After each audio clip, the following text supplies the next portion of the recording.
네, 그럼 이제 오늘 강의할 부분은 249쪽입니다.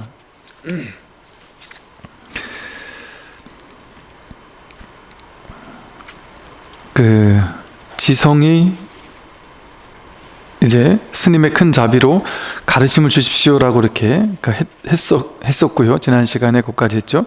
저에게는 삶과 죽음의 일이 큰일이오니 스님의 큰 자비로 가르침을 주십시오라고 하고, 육조 스님께서 이제 말씀하시는 대목입니다. 내가 듣기로 그대의 스승은 학인들에게 개정해의 법을 가르친다고 들었다. 지성의 스승은 신수대사죠. 그래서 신수대사가 지난 시간에 공부했던 부분이 뭐냐면 지성 비구 부분이었는데, 신수대사가 남종의 이제 해능에게로 가서, 지성 스님에게 해능에게로 가서 법문을 듣고 잘 기억했다가 나에게 와서 좀 들려달라 이렇게 부탁을 받고 지성 스님이 이제 해능 스님을 찾아간 거죠. 그래서 해능 스님에게 법문을 듣고 깨달음을 얻었던 이제 그런 이야기가 나오고요. 이 지성이 이제 거듭해서 육조 스님께 이제 물었고, 육조 스님께서 이렇게 얘기를 한 거예요.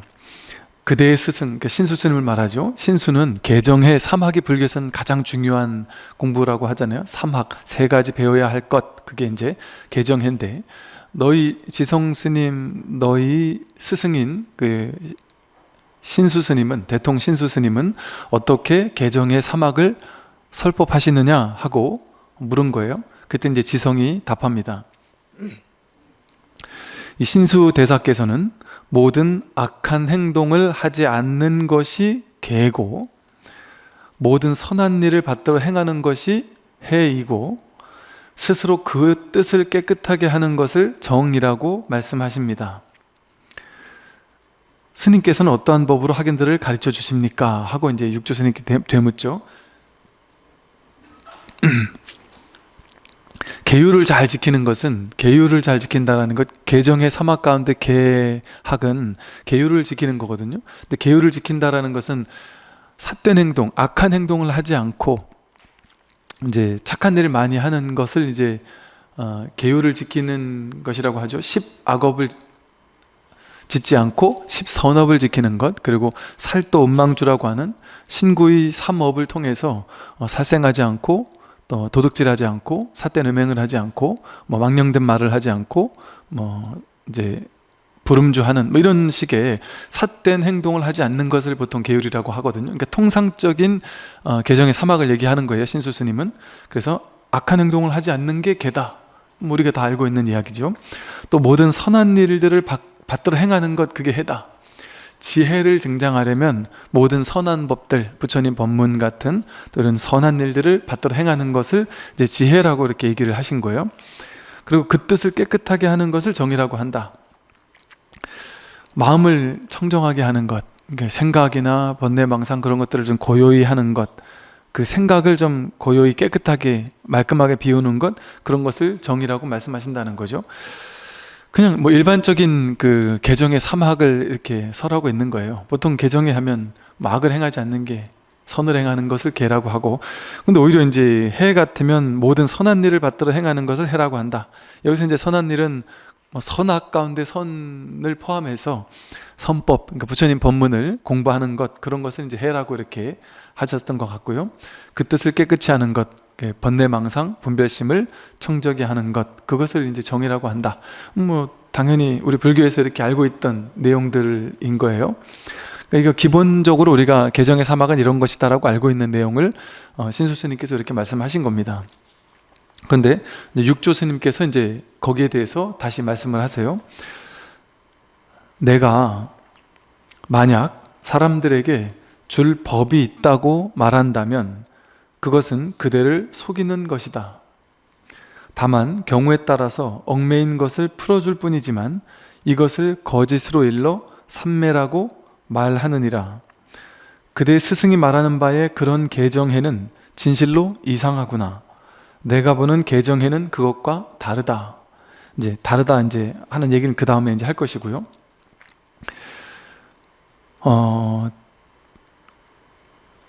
이 스님이 지성이 이렇게 물었잖아요. 어떤 법으로 학연을 가르쳐 주십니까? 이렇게 물었어요. 그러니까 어떤 법을 이렇게 학인들에게 주느냐? 이렇게 물었단 말이죠. 그랬더니 만약에 내가 학인들에게, 사람들에게 줄 법이 있다고 말한다면 그것은 그대를 속이는 거다. 줄 법은 따로 있지 않다. 다만 경우에 따라서, 이게 법을 편다라는 것은 뭐냐 하면요, 이거예요. 나에게 법이 있어서 나에게 있는 이 법을 제자들에게 주겠다. 제자들은 법이 없고 나에겐 법이 있으니까 나에게 있는 법을 제자들에게 이렇게 나누어 주겠다. 그거는 사람을 속이는 일이란 말이에요. 이 공부는 그렇게 하는 게 아닙니다. 스승에게 있는 법, 우리에게는 없고 스승에게만 있는 법을 우리가 이렇게 나누어 가지려고, 나누어 받으려고 주셔서 이렇게, 저분한테는 좋은 게 있고 나한테는 없으니까 저걸 내가 받아야지, 그렇게 하는 게 아니란 말이죠. 그렇게 한다라고 하면서 소위 외도들이나 이런 사람들이 나에겐 법이 있다, 너희들은 없다, 나에게 오면 내가 그걸 나눠줄 수 있다라고 한다면 그거는 중생을 속이는 일이라는 거죠. 진짜 법이라는 것은 뭐냐 하면 경우에 따라서, 인연 따라 얽매인 것을 풀어줄 뿐이다. 불법은 사람에게 본래 문제가 없거든요. 본래 괴로움이 없습니다. 얽매인 게 없어요. 그런데 사람의 특징은, 이 중생의 특징은, 분별심의 특징은 뭐냐 하면 무승자박이라고 해서 포승줄이 없는데 스스로 묶인단 말이에요. 자승자박, 자기 스스로 포승줄을 마음으로 만들어서, 분별로 만들어서 자기를 얽어매고 있단 말이에요. 자기가 자기를 얽어매고 있다. 자기 생각을 가지고 뭐 이런 식이죠. 예를 들면 그냥 아무 문제 없는 현실을 살고 있는데 갑자기 TV를 보거나 아니면 옛날 친구를 만나고 왔더니 나는 지금 너무 행복하게 직장 생활도 잘하고 있고 가족도 행복하고 자식들도 건강히 잘 크고 있고 월급도 막 이만하면 난 행복해. 그럼 뭐 지방에 조만한 빌라 하나 사가지고 월급 받으면서 난 참 행복하게 아무 문제 없이 살고 있는데 갑자기 옛날 친구들을 한번 만나러 갔다가 왔더니 그 친구들 얘기를 들어보니까 막 서울 간 친구가 성공했다 하는 친구 만나서 얘기를 해보니까 저 친구는 나랑 월급은 비슷한데 막 서울에서 막 아파트를 사가지고 집값이 올랐다 그러고 돈도 더 많이 번다래고 그 얘기를 듣고 왔단 말이에요. 그러면 세상에는 그런 사람이 있는 거지. 세상에는 돈을 완전히 잘 버는 사람도 있고 뭐 주식 투자를 하거나 아파트 부동산 투자를 하거나 뭔 짓을 해서든 어떻게 뭐 돈을 확 버는 사람들 있잖아요. 원래 있는 거예요. 그거는. 그 얘기를 듣고 나서 내가 나와 비교를 해가지고 저 사람은 저렇게 잘 나가고 있는데 나는 이렇게 비참하구나, 내가 그걸 모르고 살았구나. 이제 이 세상에서는 이런 얘기를 들으면, 세상에서 똑똑한 사람은 뭐냐 하면 이런 얘기를 들으면 반성해가지고 나도 저렇게 해야 되겠구나, 나도 더 많이 벌어야 되겠구나, 나는 가난한 거였구나, 나는 비참한 거였구나, 내가 더 열심히 해서 더 벌어야지, 이렇게 하는 게 세상에서는 성공이죠.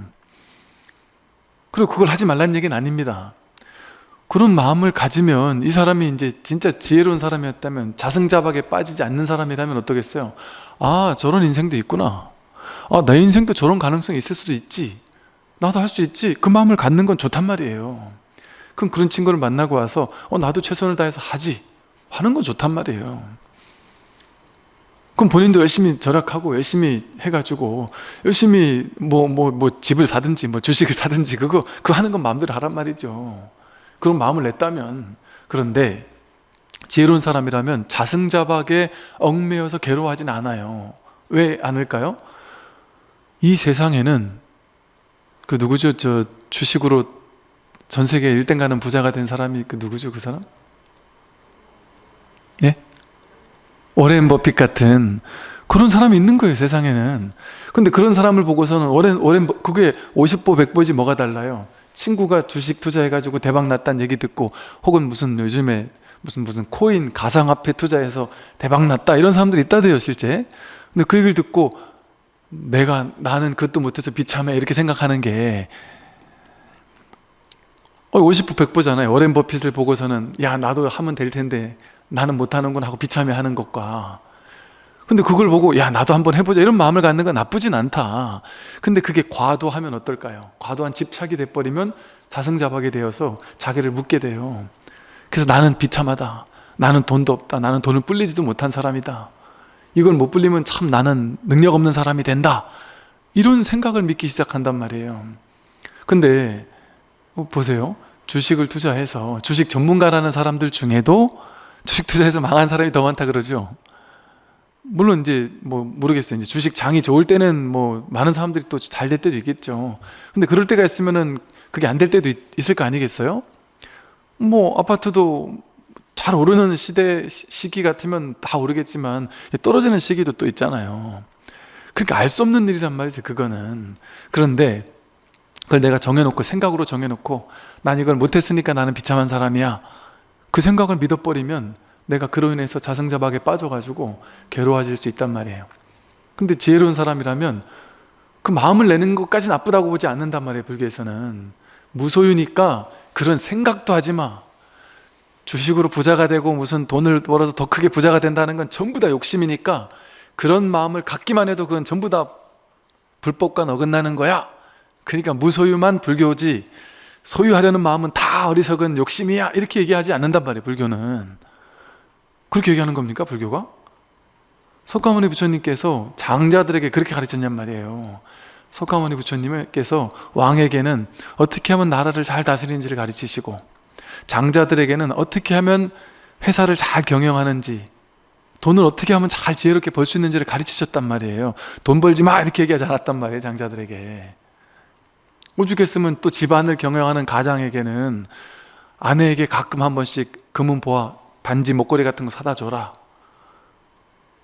뭐 이런 식의 이런 얘기를 했단 말이에요. 무소유인데 그 아내가 반지, 목걸이 갖고 싶다라면 그 아내를 가서 혼내라, 불교도 모르는 마누라 같은 이라고 말이야, 이러면서 욕하면서 그 욕심 있는 마누라 아니야 이러면서 욕했냔 말이에요. 부처님이 아니란 말이죠.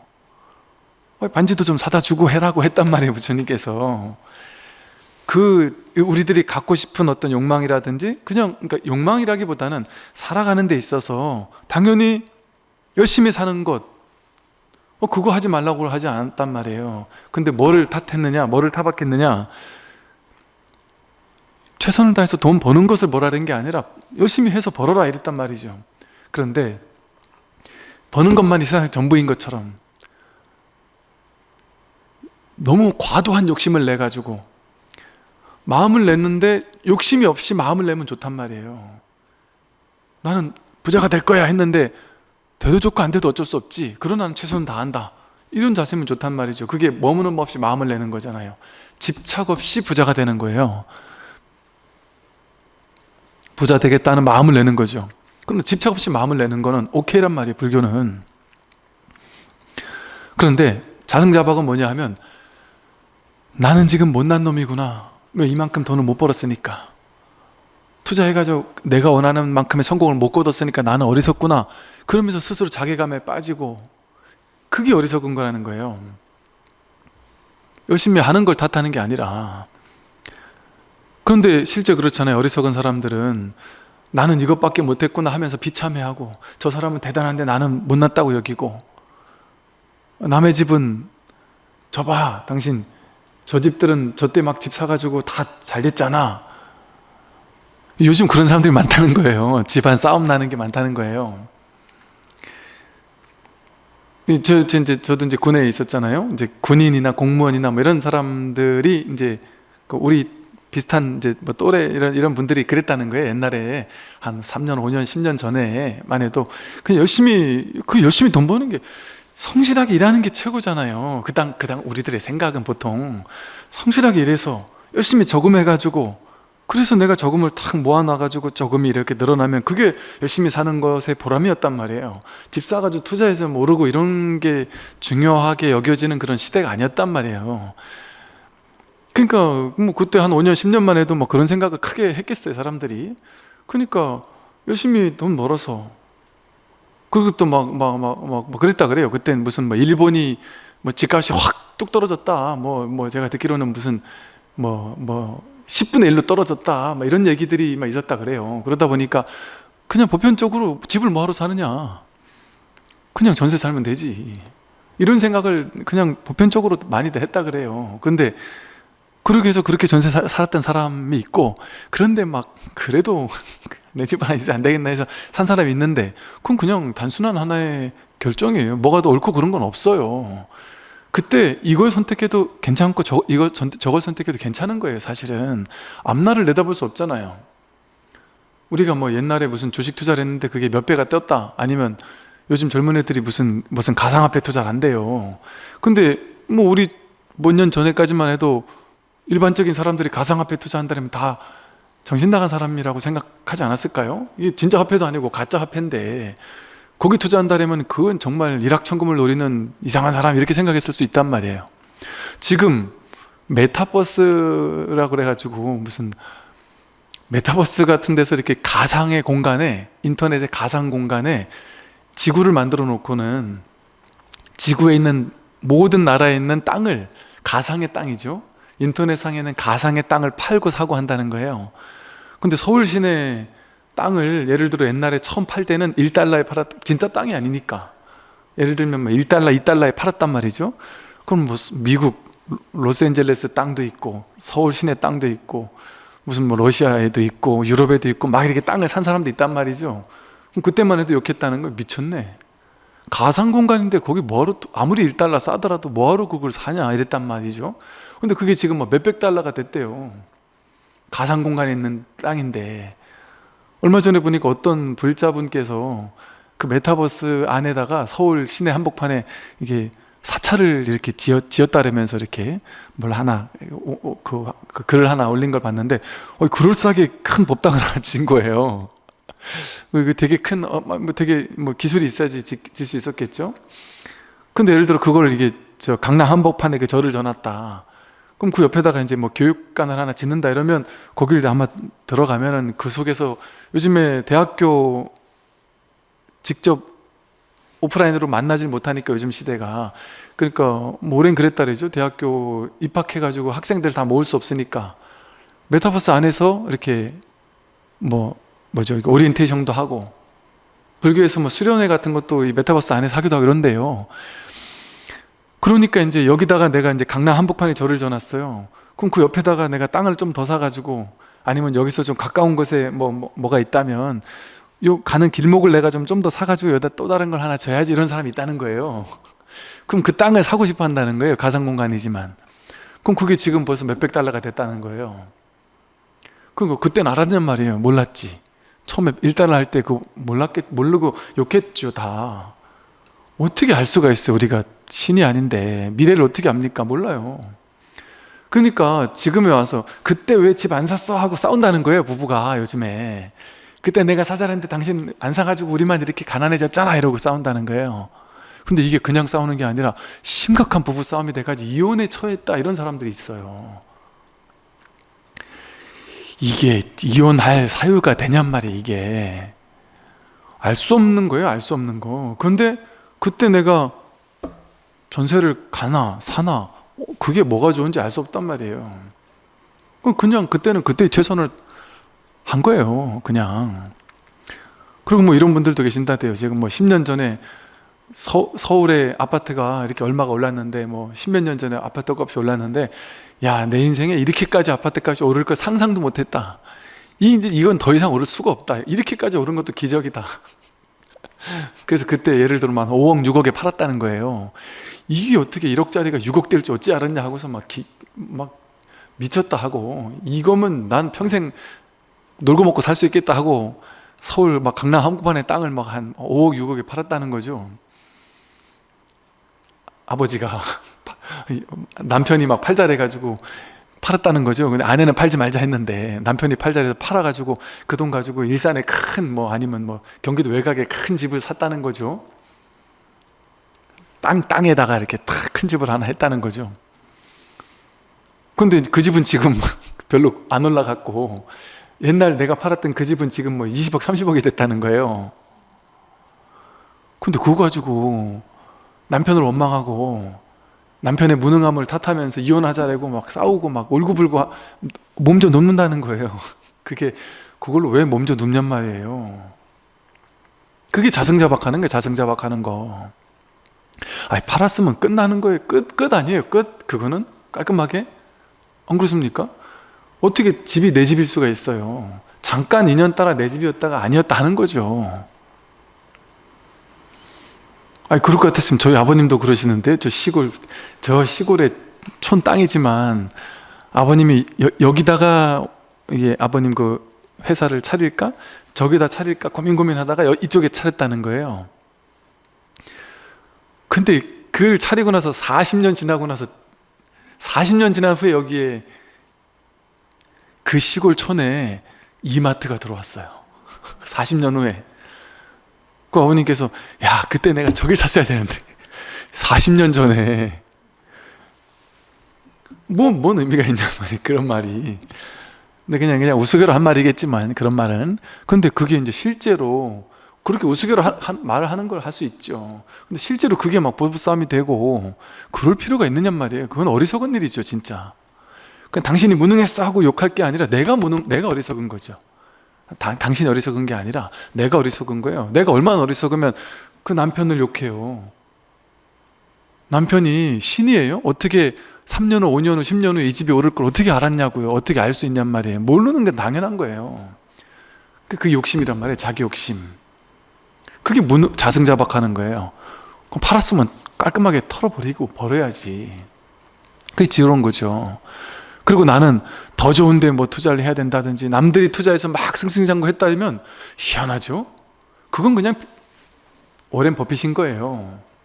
내 친구가, 내 절친이 투자 잘해가지고 부자가 됐어도, 혹은 우리 회사 똑같은 동료인데 똑같은 월급 받는 동료고 나보다 오히려 무능한 동료인데 저 동료는 아파트 하나 잘 사가지고 막 몇십억을 벌었는데 나는 아파트 하나 안 사가지고 지금 이 상태다. 걔는 그냥 워렌 버핏인 거예요. 그냥 쉽게 말하면. 왜 나를 걔랑 비교하냔 말이에요. 그게 비교 분별심인 거예요. 비교 분별심. 그게 자승자박이에요. 자승자박이 뭐냐 하면 분별심, 비교하는 분별심을 가지고 그걸 실체화시키는 게 어리석음이란 말이에요. 그 비교하는 마음 자체가 어리석은 거예요. 그냥 지나가는 마음으로 비교 한번 해볼 수는 있겠지만 그걸 실체화시켜서 저 사람은 저렇게 지금 잘 사는데 나는 하나의 선택을 잘못해서 이렇게 못 산다. 그거 비교할 필요 없단 말이에요. 그걸 그냥 이제 이 지혜로운 사람이 이러겠죠. 아, 나는 그때 사지 않고 저 사람은 사가지고 저 사람은 지금 이렇게 부자가 되고 난 안 됐구나. 그럼 뭐 예를 들어 이럴 수는 있겠죠. 뭐 그건 저 사람 복이지 뭐 이렇게 딱 깔끔하게 한 다음에 그러나 내가 배울 건 배우자. 그래가지고 나중에라도 아니 나도 하나 사야 되겠다. 이래가지고 나중에 여력이 돼가지고 산다. 뭐 그러면 그건 또 본인 책임이고 본인이 알아서 그 결정을 한 거고. 근데 그 결정을 했어도 나중에 잘 될지 못 될지는 자기 책임인 거예요. 그러니까 예를 들어 그런 걸 통해서 뭔가 삶의 지혜를 배우겠다. 난 몰랐던 것을 저 사람은 미리 알았구나 하고 뒤늦게라도 배우면 그걸로 그냥 배운 성장을 한 거죠. 그러니까 그런 식으로 해서 내가 배울 수는 있겠지만 비교해가지고 저 사람은 저렇게 잘 나가는데 난 요거밖에 못해 하면서 괴로움에 빠지거나 막 부부싸움을 하거나 남편을 무능한 사람으로 몰아붙이거나 이런다면, 아니면 바가지를 막 긁는다면 거꾸로도 마찬가지예요. 남편들이 그때 사잘했는데 보살님이 반대했다는 거죠.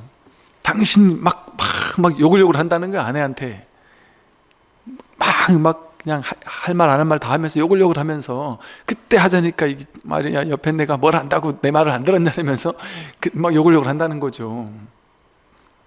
그게 자승자박이. 그게 스스로가 만든 분별심, 비교하는 마음이 스스로를 괴롭히잖아요. 스스로 가족을 괴롭히고. 왜 자기 생각에서 나온 비교 분별심 때문에 엄한 사람을 잡냔 말이에요. 내 아내, 내 남편을 잡냔 말이에요. 자기 생각이 만든 거잖아요. 그거는 생각으로 비교했기 때문에, 비교한 마음을 실제화시켰기 때문에, 진짜라고 착각했기 때문에. 이런 식으로 자기 마음에서 분별을 일으켜서 자기 마음에서 괴로움을 조작해 만든 거예요.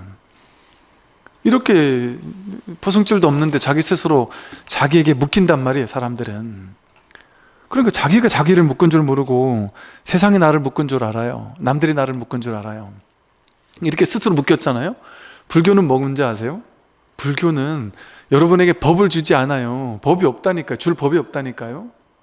법을 주는 게 아니라 이렇게 묶인 사람, 그 묶인 건 누가 묶었어요? 자기가 묶었잖아요. 자기 생각으로. 실제 포승줄이 있어서 묶은 게 아니라 자기 생각으로 묶었잖아요. 자기를 비교하는 분별의 마음으로 자기를 묶었잖아요. 그러니까 그게 허망한 줄을 깨닫게 해서 그 생각이 허망한 생각입니다 해서 그 포승줄을 풀게 만들어주는 거예요. 자기 허물을 알아차리게 만드는 거예요. 그래서 육조 스님 말한 것처럼 경우에 따라 인연 따라 얽매인 것을 풀어줄 뿐이다. 자기가 스스로를 얽매여 가지고 스스로 막 괴로움에 빠져 있던 걸 풀어줄 뿐이에요. 불교에서는, 불교의 마음 공부라는 것은 따로 법을 주는 게 아니란 말이에요. 그 사람이 비교 때문에 괴로웠는데 그 사람한테 법 준다고 그 사람이 해결되겠습니까? 돈을 그렇다고 우리가 돈을 주어가지고 해결해 줄 거예요? 친구는 10억을 벌었는데 나는 못 벌었다고 하면은 10억을 줘서 해결시켜 줄 겁니까? 아니란 말이에요. 그럼 법을 준다고 해결됩니까? 아니란 말이에요. 스스로 묶여있는 그 허물을 스스로 풀어주기만 하면, 얽매인 것을 풀어주기만 하면 그 문제는 해결됩니다. 그래서 경우에 따라 얽매인 것을 그저 풀어줄 뿐이지만 이것을 거짓으로 일러 삼매라고 말한다. 이 말은 무슨 말이냐면요, 이렇게 풀어주고 나면 어때요? 우리는 마음이 이제 조금 전까지만 해도 그 생각에 얽매여가지고 자기가 만든 무승자박으로 만든 생각에 얽매여서 조금 전까지만 해도 괴로워 죽을 것 같아요. 남들은 다 성공하는데 나만 뒤처지는 것 같고, 저 사람은 내 친구인데 저 사람은 성공했는데 나는 성공 못해서 나만 비참한 사람 같고 이랬단 말이에요. 근데 그 묶여있는 것을 풀고 나니까 아, 그렇지 않구나. 난 그냥 내 인생 사면 되는 거구나. 저 사람과 비교할 필요 없었구나. 아니, 저 사람은 저 사람 인생이 있는 거구나. 저 사람은 저 사람 인생이 그냥 일찍 복이 있었나 보지. 난 지금부터 복이 시작될 수도 있지 않겠어? 그렇지 않습니까? 연예인들이 무슨 잘해가지고 무슨 10억, 20억, 30억, 50억 벌었는데 그 번 거 3배, 4배 뛴다 해가지고 어디 투자 잘못해가지고 무슨 100억을 날린 연예인이 있느니 이런 말 많잖아요. 50억을 날렸다느니 이런 얘기 하는 사람도 많잖아요. 그럴 수도 있단 말이에요. 알 수 없단 말이에요. 뭐가 진짜 번 거고 안 번 건지 성공이고 아닌지도 알 수 없고, 또 그렇게 해서 번 사람은 나와는 다른 사람이에요. 그냥 업이 다르잖아요. 업이 다른데 왜 그 사람과 나를 비교해요? 업이 다른데. 마치 우리가 학교 다닐 때 내 친구 나랑 절친인데 나랑 성적도 비슷하고 외모도 비슷하고 성격도 비슷하고 그냥 절친이에요. 그런데 얘는 집에 돈이 많아요. 그럼 그걸 질투하면 되겠습니까? 얘는 아버지 사업을 물려받을 수 있는데 나는 물려받을 아버지 사업이 없다. 그럼 그거 가지고 괴로워할 필요가 있겠습니까? 없죠.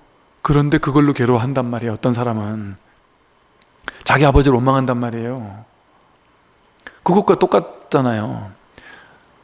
그 사람은 나랑 똑같다고 생각하면 안 돼요. 나랑 똑같은 회사 직원인데, 똑같은 평사원인데, 똑같은 과장인데 왜 쟤는 성공하고 나는 실패하냐? 업이 다르다니까요. 자기 업이 다르면, 그러니까 이게요, 저 사람은 똑똑해가지고 잘 투자해가지고 성공하고 나는 잘 투자 못해서 실패한 게 아니에요. 그 사람은 복이 있어서 성공하려고 하니까 어쩌다가 거기를 그냥 사게 된 거예요. 이 사람은 지금 아직 시절 인연이 지금 성공할 때가 아니다 보니까 그걸 살 생각을 미처 못한 거예요. 살 생각을 미처 못했다고 어리석으냐? 아니라니까요. 그러니까 그러대요. 무슨 전문가라는 사람들이 인문학 강의 같은 거 할 때 자기가 지금 경제 전문가인데 자기도 옛날에 무슨 주식을 투자해가지고 아니면 뭘 해가지고 대폭 망했었다는 얘기를 해요. 그런 사람들이. 그러니까 그런 사람들 치고 한 번 망해보지 않은 사람이 없나 봐요. 다 한 번씩 망해본 사람이 많단 말이에요. 그러니까 이 좋은 것만 보고서 그 사람은 전문가인데도 망한단 말이에요. 전문가인데도 망할 수 있죠, 당연히. 그래서 그냥 복이 다르구나, 업이 다르구나, 그렇게 생각해야지. 얘랑 나랑 똑같은데 왜 쟤는 성공 나는 실패, 그러면 내가 못한 거네, 그렇게 생각할 필요 없단 말이죠. 그 시절 인연을 어떻게 알 수가 있겠어요?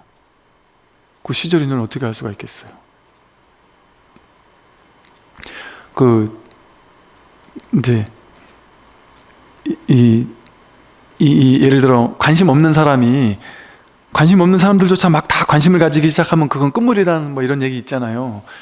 제가 20년, 한 20년 가까이 됐겠죠? 그 옛날 IMF 뭐 그 즈음에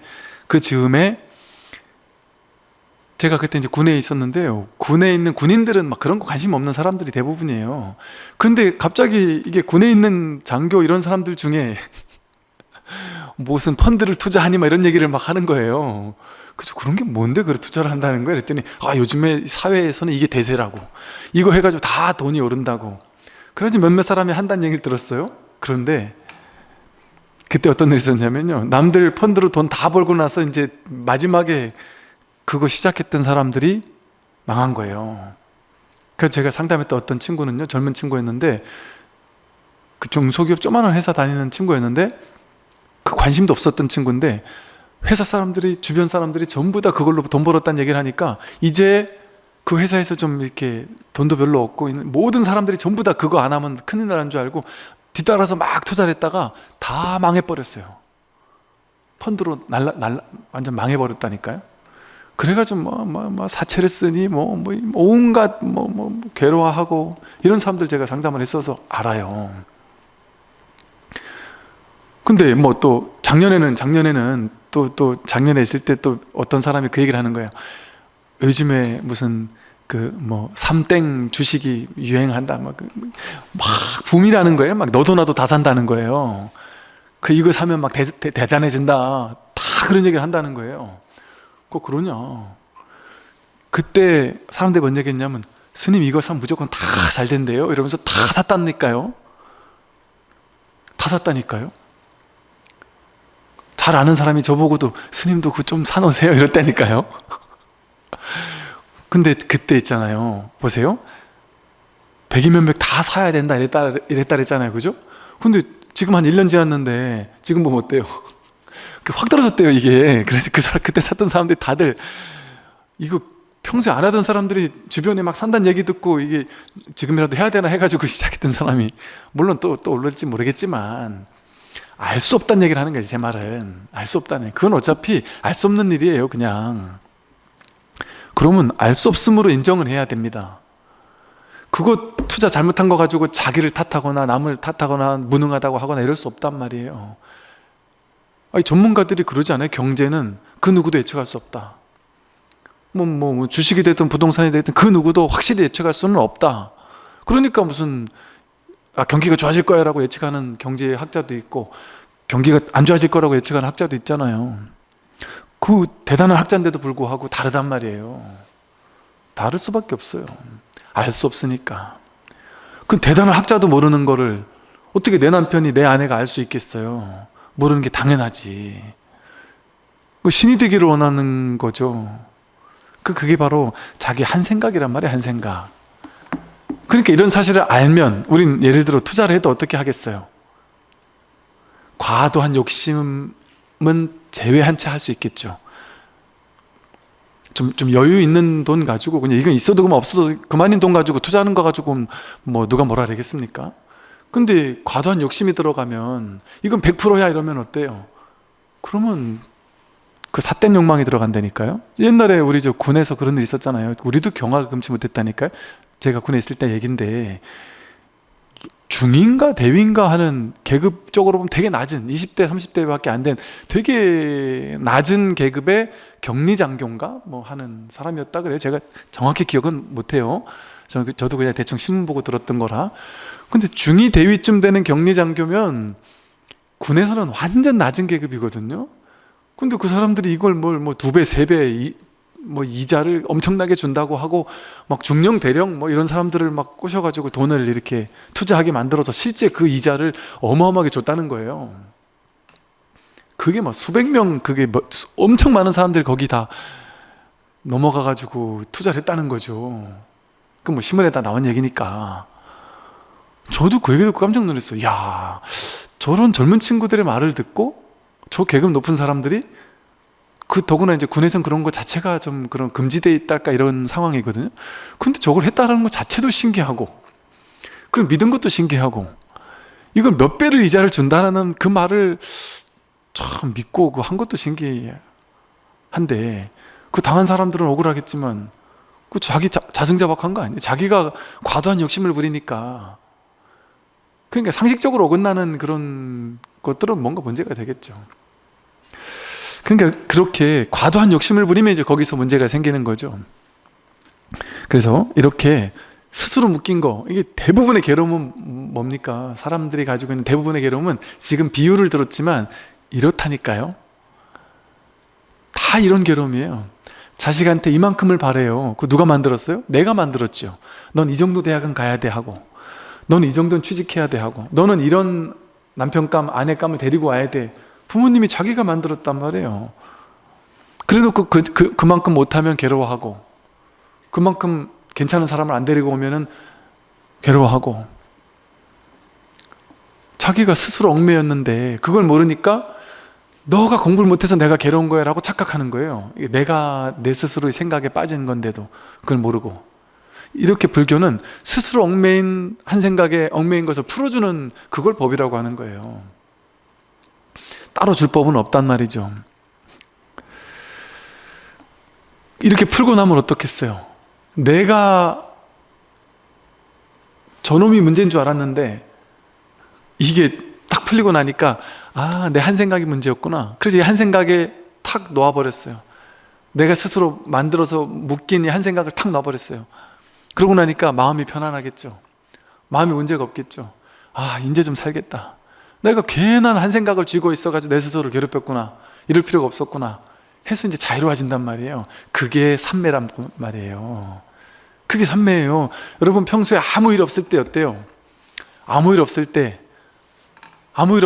아, 운동이나 좀 할까? 찌뿌둥한데 운동이나 좀 할까? 주말에 밖에 나가서 이렇게 산길을 걷고 바닷길을 걸으면서 오후에 제가 이제 지난주에 맨날 그 뒷산을 그 부산의 금정산 거기를 맨날 올라가다가 아, 오늘은 좀 바닷길을 한번 걷고 싶다 해가지고 이제 평일날 이제 바닷가 길을 이렇게 한동안 걸었어요. 오후 나절에.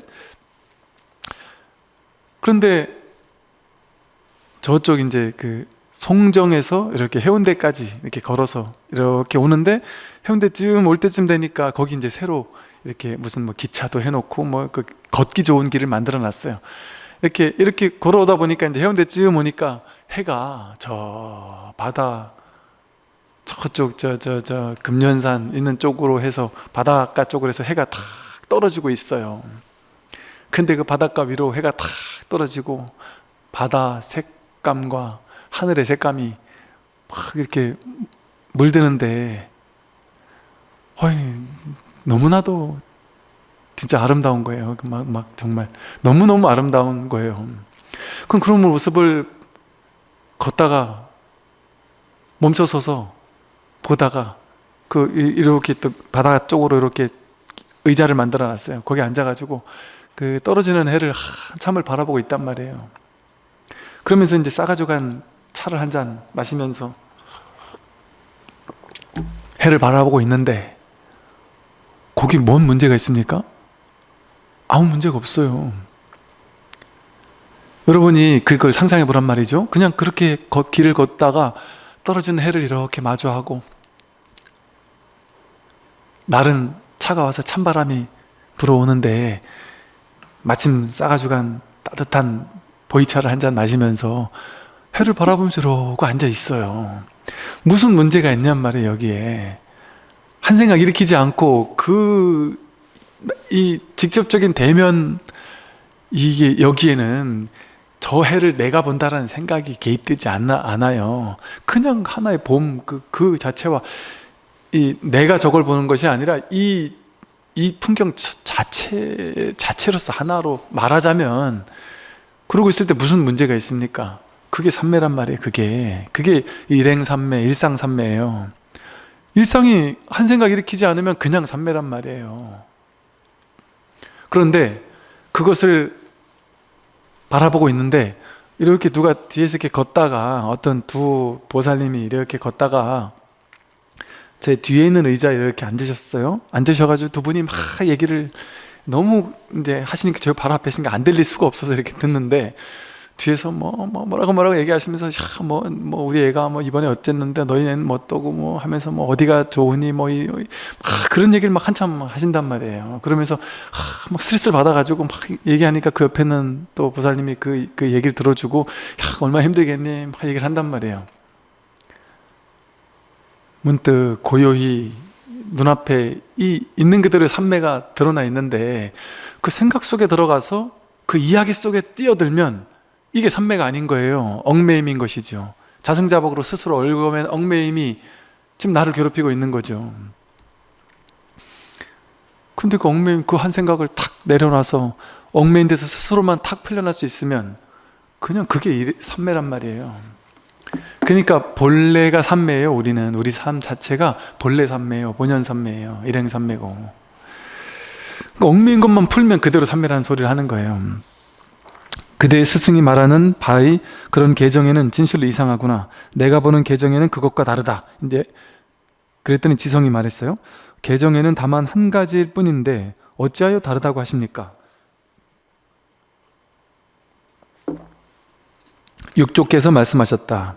그대의 스승이 말하는 계정에는 대승의 사람들을 교화하는 방편이고, 내가 말하는 계정에는 최상승의 사람들을 교화하는 방편이다.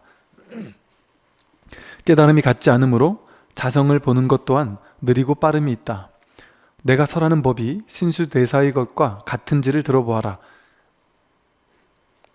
나의 설법은 자성을 떠나지 않는다. 이게 이제 중요한 말이에요. 분리자성. 자성을 떠나지 않는다. 개정해 사막을 얘기를 하든 무슨 법문을 설하든 자성을 떠나지 않고 설해야 된단 말이에요. 자성에서부터 설한단 말이에요. 그러니까 이 육조단경, 우리가 육조단경을 이거 경이라고 하는 이유가, 무슨 삼신사지, 사성제, 무슨 모든 교리들을 전부 다 분리자성, 자성을 떠나지 않고 설한단 말이에요. 이 하나의 자리에서 설한단 말이에요. 여기서도 개정의 사막이 자성 자리를 떠나지 않고 뭐가 개정의 사막이냐를 설하고 있단 말이에요. 자성이 바로 개고, 자성이 바로 정이고, 자성이 바로 해라는 것을 설하고 있다는 거거든요. 그런데 그렇다고 해서 이 스님이 신수 스님의 개정회를 폄하한 건 아니에요. 그건 대승의 사람들 교화하는 방편이다. 예를 들어 기도해라, 연불해라, 독경해라, 이게 나쁘다는 건 아니에요. 지금 힘들어 죽겠는 사람에게는 기복적으로 임시로 기복불교를 설하는 걸 통해서 기도 열심히 하면 몸 나을 수 있습니다.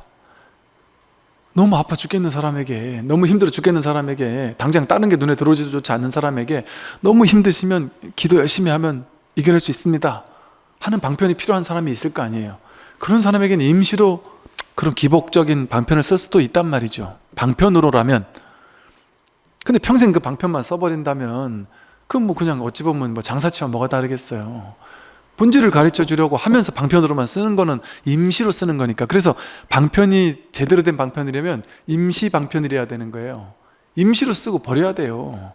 그래서 그 사람이 임시로 그 방편 가지고 좀 이제 살아난다면 이제 그때는 그거는 방편이었다 하고 다른 거 좀 더 높은 방편을 줘야 된단 말이죠. 그 사람의 근기에서 받아들일 만한. 그래서 이제 근기가 올라가면 이제 대승의 마음까지 올라온단 말이에요. 그런 사람에게는 이 신수 스님이 말씀하신 그런 방편이 맞다는 거죠. 그러나 육조 스님의 말은 뭐냐면, 내가 개정회를 설하는 이것은 최상승의 사람들을 교화하는 방편이다. 지금 여러분들께서 이 선을 배우고 있잖아요. 이 선을 배우는 것은 최상승의 사람들을 교화하는 방편이에요. 그러니까 이거는 문제의 소식이 다분해요. 일반 근기가 낮은 사람들이 이 설법을 들으면은 안 돼요. 이 설법을 들으면 다 욕할 수밖에 없어요. 그건 너무 자연스러운 일이에요. 근기가 초등학생, 중학생 정도의 근기인 사람에게 대학원생 법문을 해보세요. 미쳤다는 소리를 듣죠. 다 낮은 방편을 다 깨뜨리는 완전 최상승의 방편을 쓰는 거라니까요, 선은. 그러니까 임시로니까, 그러니까 기복 같은 것도 깨뜨리고, 이거는 타사 현정이거든요. 기복도 깨뜨릴 뿐 아니라 연불도 깨뜨리고 수행도 깨뜨리고, 개정에도 깨뜨린단 말이에요. 기존에 우리가 알고 있던 개정에도 깨뜨리고 모든 걸 다 깨뜨린단 말이에요.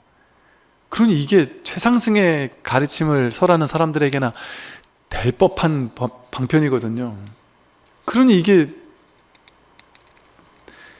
쉽지 않은 일인 거 이게. 그러니까 옛날 스님들은요, 법문을 설하면서 뭐라고 하셨냐면, 먼저 참여합니다 하고 법문을 설하기 시작해요. 왜냐하면 말로 내뱉었다 하면 일단 오해의 소지가 있으니까, 사람들에게 근기가 다 다르니까. 그리고 또 아무리 가장 이렇게 분리자성, 자성을 떠나지 않는 법을 설한다고 할지라도 사실은 말을 하나 내뱉은가 동시에 벌써 이건 허물이거든요. 그러니까 법문을 설한다라는 것은 허물을 짓지 않을 수가 없는 일을 하는 거예요. 그리고 스스로 허물을 짓는 것을 감수하고 법문을 설하는 것과도 같은 거죠. 그러니까 욕먹을 걸 감수하고 하는 거예요. 그러니까 쉽게 말하면. 그러니까 내가 욕밖에 못하겠다 싶을 때는 욕하는 사람은 어쩔 수 없는 것이고, 문득 이런 생각을 해볼 필요가 있단 말이에요. 말도 안 되는 소리를 하고 있다 싶으면, 예를 들어 뭐 지옥도 없다, 예를 들어 윤회도 없다, 뭐 과거도 없다, 미래도 없다 이런 말을 하면 좀 미친 사람이 미친 소리를 하고 있네 이렇게 생각이 들더라도 유보적인 자세로 공부를 할 필요가 있단 말이에요. 유보적인 자세. 내가 모르는 얘기를 할 때 난 모르니까 저건 틀렸다 이렇게 하면은 내가 공부를 못 한다니까요. 이건 맹목적인 것과는 달라요. 맹목적으로 믿으라는 얘기가 아니에요. 내가 아직은 소화가 안 될 수 있나 보구나, 내가 소화될 수 있는 수준까지 가고 나면 그때 돼서 소화될 수 있을지 않을까 하는 좀 유보적인 자세로 일단 한번 들어보자. 뭔 얘기를 하나, 이게 맞는 얘기를 하나 틀린 얘기를 하나 일단 한번 내가 한 달이고 두 달에 한번 들어보고 그때 가서 판단하자 하는 유보적인 자세로, 그게 바로 열린 마음이에요. 법은 이런 거야. 불교는 기도야, 기도. 불교는 수행이야, 수행. 불교는 갈고 닦는 거야, 좌선하는 거야. 그거 얘기 안 하는 사람들은 다 틀렸어. 이렇게 결론을 내고 시작하면은 열린 마음이 아니잖아요. 그럼 공부 진도가 안 나간다니까요. 부처를 만나도 부처를 못 본다니까요. 그러니까 열린 마음이 아주 중요해요, 불교에서는. 그래서 좀 유보적인 자세로 결론 내지 말고 모를 뿐 하는 마음으로 그냥 한번 들어보면, 나중에 열린 마음으로만 들으면 금방 근기가 성숙합니다. 금방 근기가 성숙해요. 근데 닫혀있는 마음으로 공부를 하면 이 초등학생 수준의 방편에서 중학생 수준의 방편으로 올라가는데 20년, 30년이 걸려도 못 가는 사람들이 태반입니다. 선의 법문 절대 이해 못하는 사람들이 태반이라니까요. 오로지 기복만이 맞다고 여기는 사람도 많다니까요, 아직까지도. 그리고 수행하지 말라라고 한 말, 이거 이해 안 되는 말이죠. 근데 왜 이런 말을 했는지를 여전히 이해 못하는 사람들이 많다니까요. 그래서 좀 유보적인 자세가 필요해요. 유보적인 자세. 그래야 공부가 좀 진도가 나갑니다. 그래서 이 본체를 떠나서 법을 설하면, 본체, 분리자성이 아닌 본체, 이 자성을 떠나가지고 법을 설해버리면 그건 상으로, 모양으로 설하는 거라는 거죠. 상으로 설하는 것이고, 그것은 언제나 자성을 미혹되게 한다. 그냥 모양으로만 법을 설하면 그건 자성을 미혹되게 할 뿐이다. 일체만법은 언제나 자성으로부터 일어나 작용함을 알아야 한다. 그러니 이것이 바로 참된 개정의 법이다. 나의 개성을 들어라.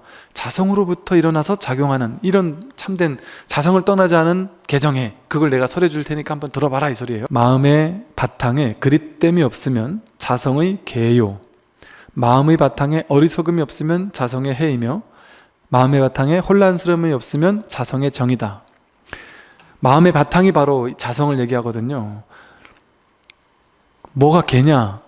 내 본 마음의 자성의 마음의 바탕이라는 본 자성, 본래 마음에 그릇됨이 없다면 그게 개예요.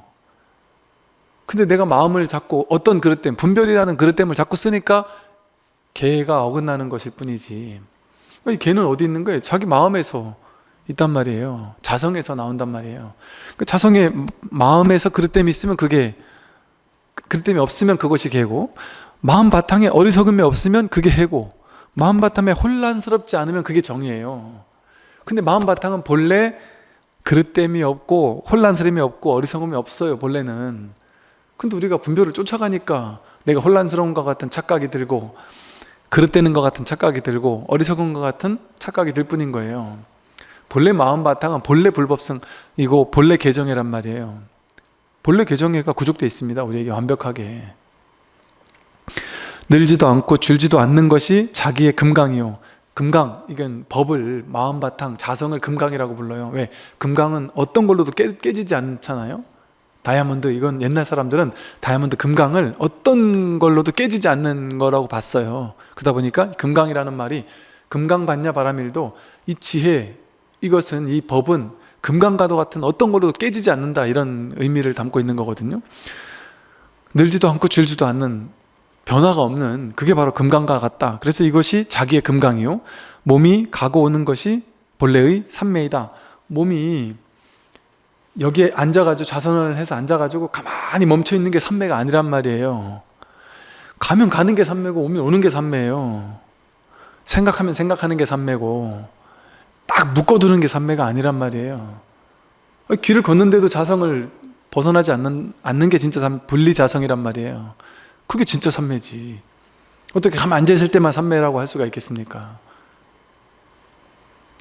지성이 개송을 듣고 뉘우치며 육족께 용서를 빌며 개송 하나를 지어 바쳤다.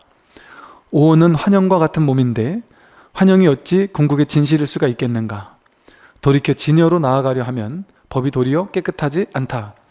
이 오온과 같은 몸, 색, 수상, 행식, 몸과 느낌, 생각, 의지, 의식으로 이루어진 이 몸, 이건 환영과 같은 몸인데 이게 어떻게 궁극인 진실일 수가 있겠느냐 말이에요. 이건 궁극의 진실일 수가 없어요. 몸도 진실이 아니에요. 몸 왔다 가잖아요. 분명히 명백하게 왔다 가잖아요. 사유해봐도 왔다 가잖아요. 먹고 싸고 계속 몸이 변화해 가잖아요. 몸 계속 왔다 가고, 느낌 왔다 가고, 생각 왔다 가고, 감정 왔다 가고, 의지, 의식 다 왔다 가잖아요. 이게 어떻게 궁극인 진실일 수가 있겠어요.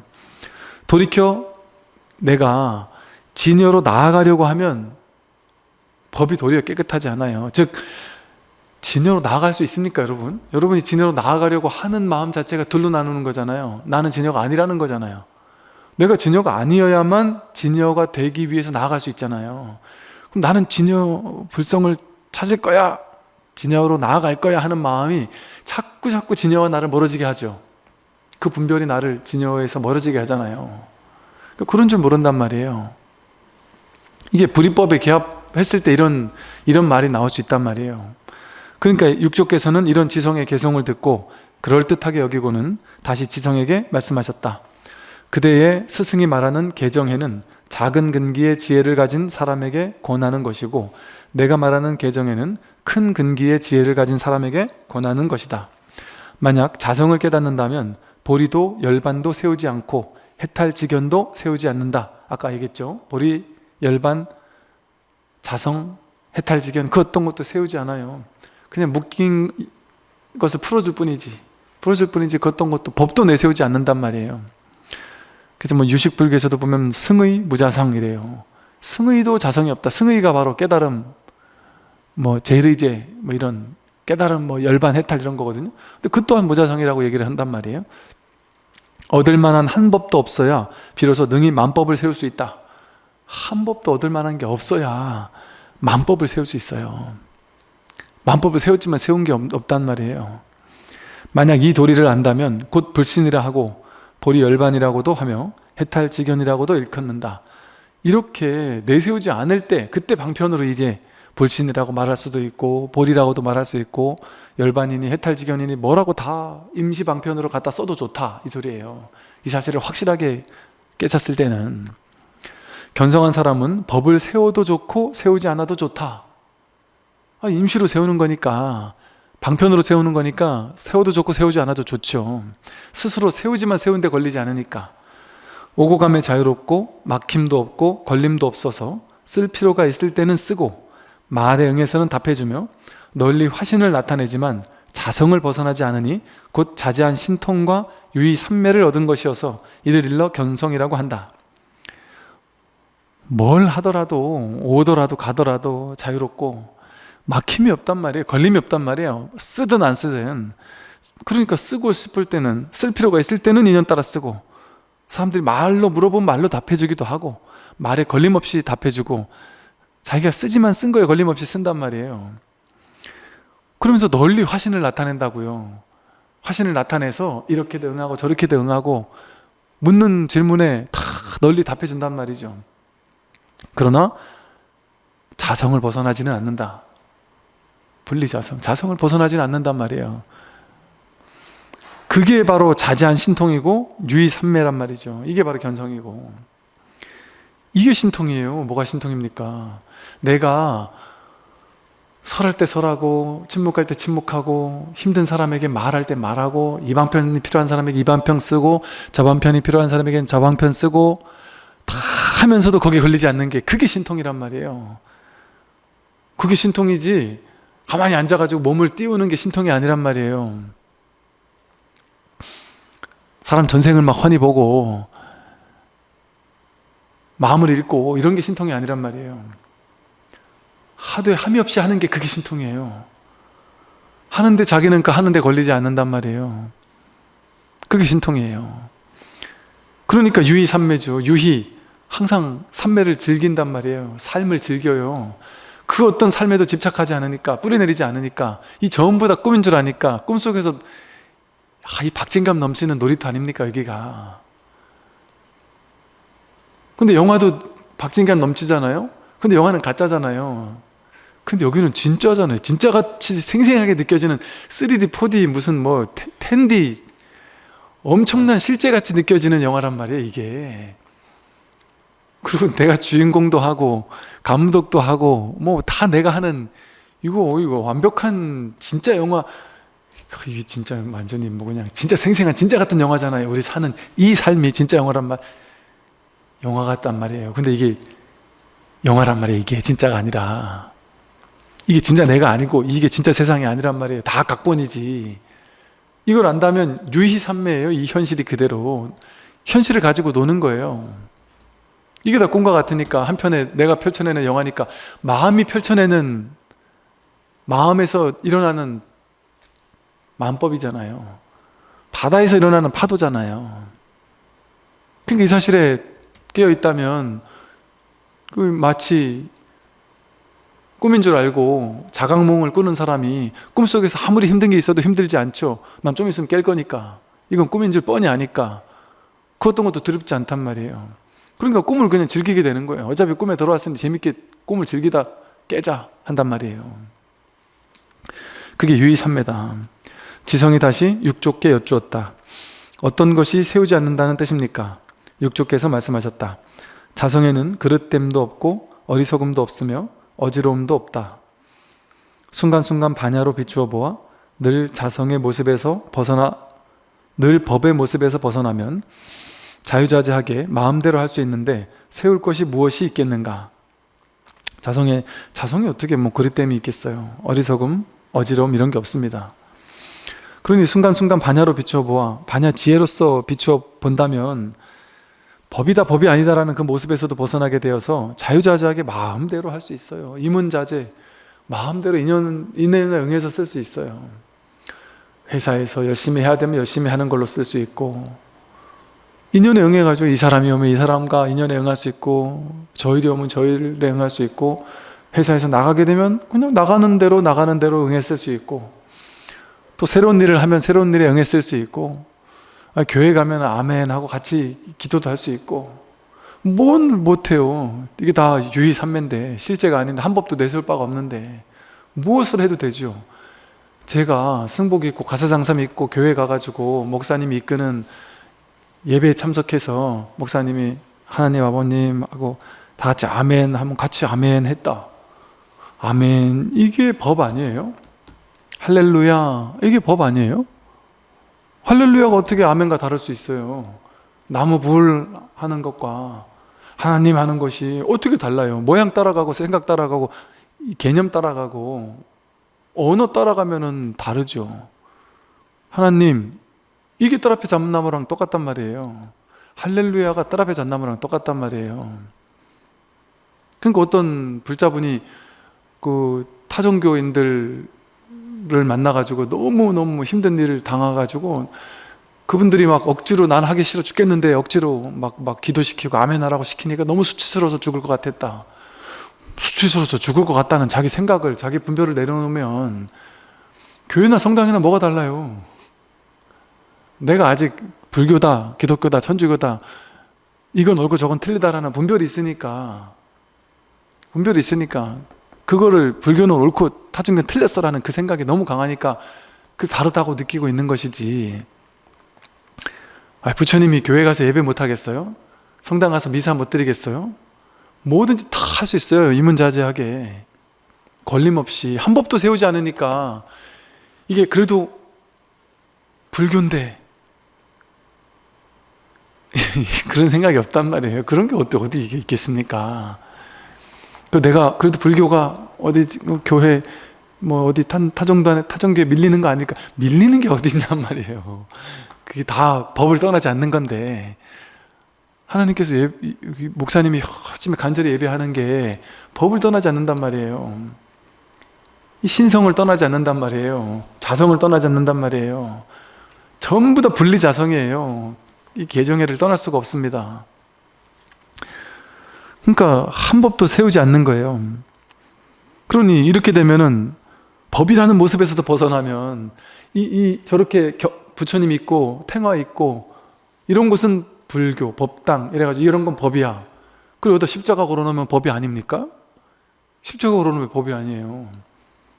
그러니까 틱나탄 스님은 법당에다가 십자가 하고 예수님 십자가 박힌 십자가 상하고 불상하고 같이 모시고서 예배한다리잖아요. 왜? 서양에는 기독교인들이 워낙 많으니까. 왜 문제가 돼요 그게? 어떤 사람들은 그걸 보고서는 스님이 교세 확장하려고 기독교인들을 어떻게 또 한번 끌어들여 보려고 그렇게 한 거 아니냐 이렇게 또 오해하는 사람들도 있을 수 있죠. 그거는 자기 생각이니까. 그렇게 생각해가지고 그런 생각이 얽매여 있다면 그 사람은 어쩔 수 없어요. 그 사람 생각이 그렇게 보는 거지.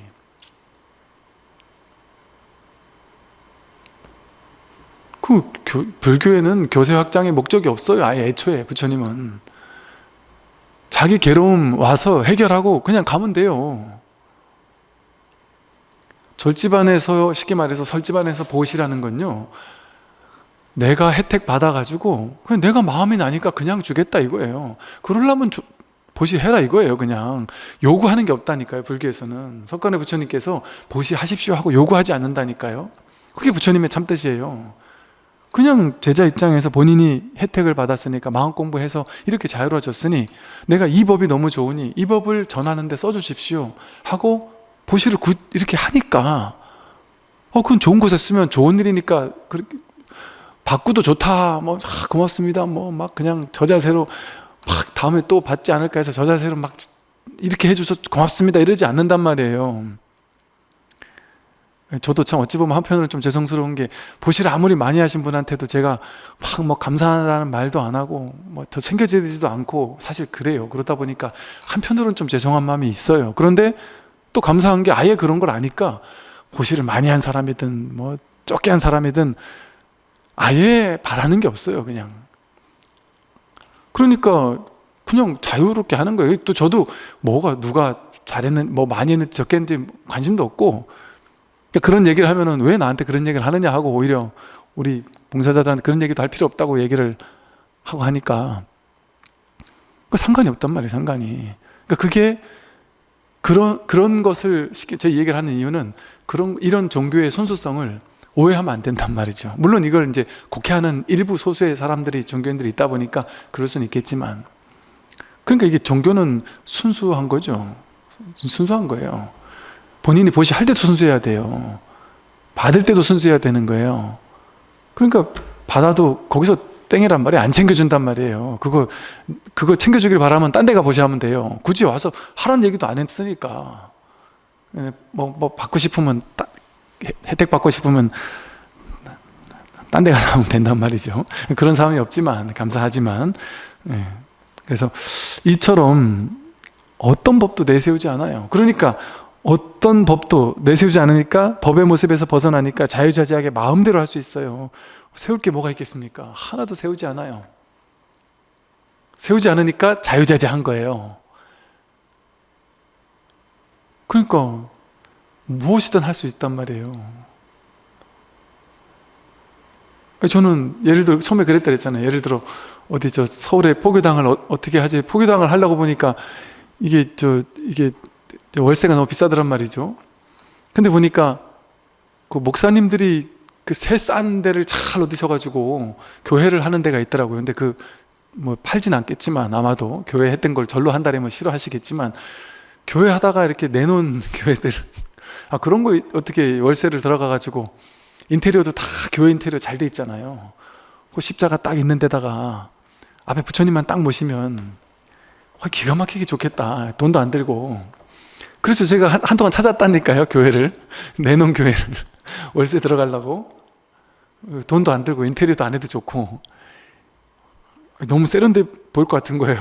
그래서 왜 문제가 되냔 말이에요. 그게 부처님 안 모셨다고 뭐 허물이 되겠어요? 또 같이 모신 대로 허물이 되겠습니까? 법도 세울 게 없단 말이에요. 하물며 뭐 부처님을 안 모시면 또 어때요? 아무 허물이 될 게 없단 말이에요. 자유자재 할 수 있단 말이죠. 자성이 스스로 깨달으면 문득 깨닫고 문득 닦으니 점차가 없고 일체의 그 어떤 법도 세우지 않는다. 모든 법이 정멸한데 무슨 차례와 단계가 있겠는가? 자성이 스스로 깨달으면 문득 깨닫고 문득 닦는다. 이 도노란 말이에요. 도노. 그러니 이 도노에서는 점차가 없다. 점차가 없고 그 어떤 일체의 어떤 법도 세우지 않는다. 모든 법이 정멸한데 무슨 차례와 단계가 있겠는가? 차례와 단계가 따로 없죠. 지성이 절을 올리고서 곁에서 모시는 시자가 되기를 자청하였으며 조석으로 게을리하지 않았다. 다음엔 지철비구입니다. 지철 스님은 강서 사람이다.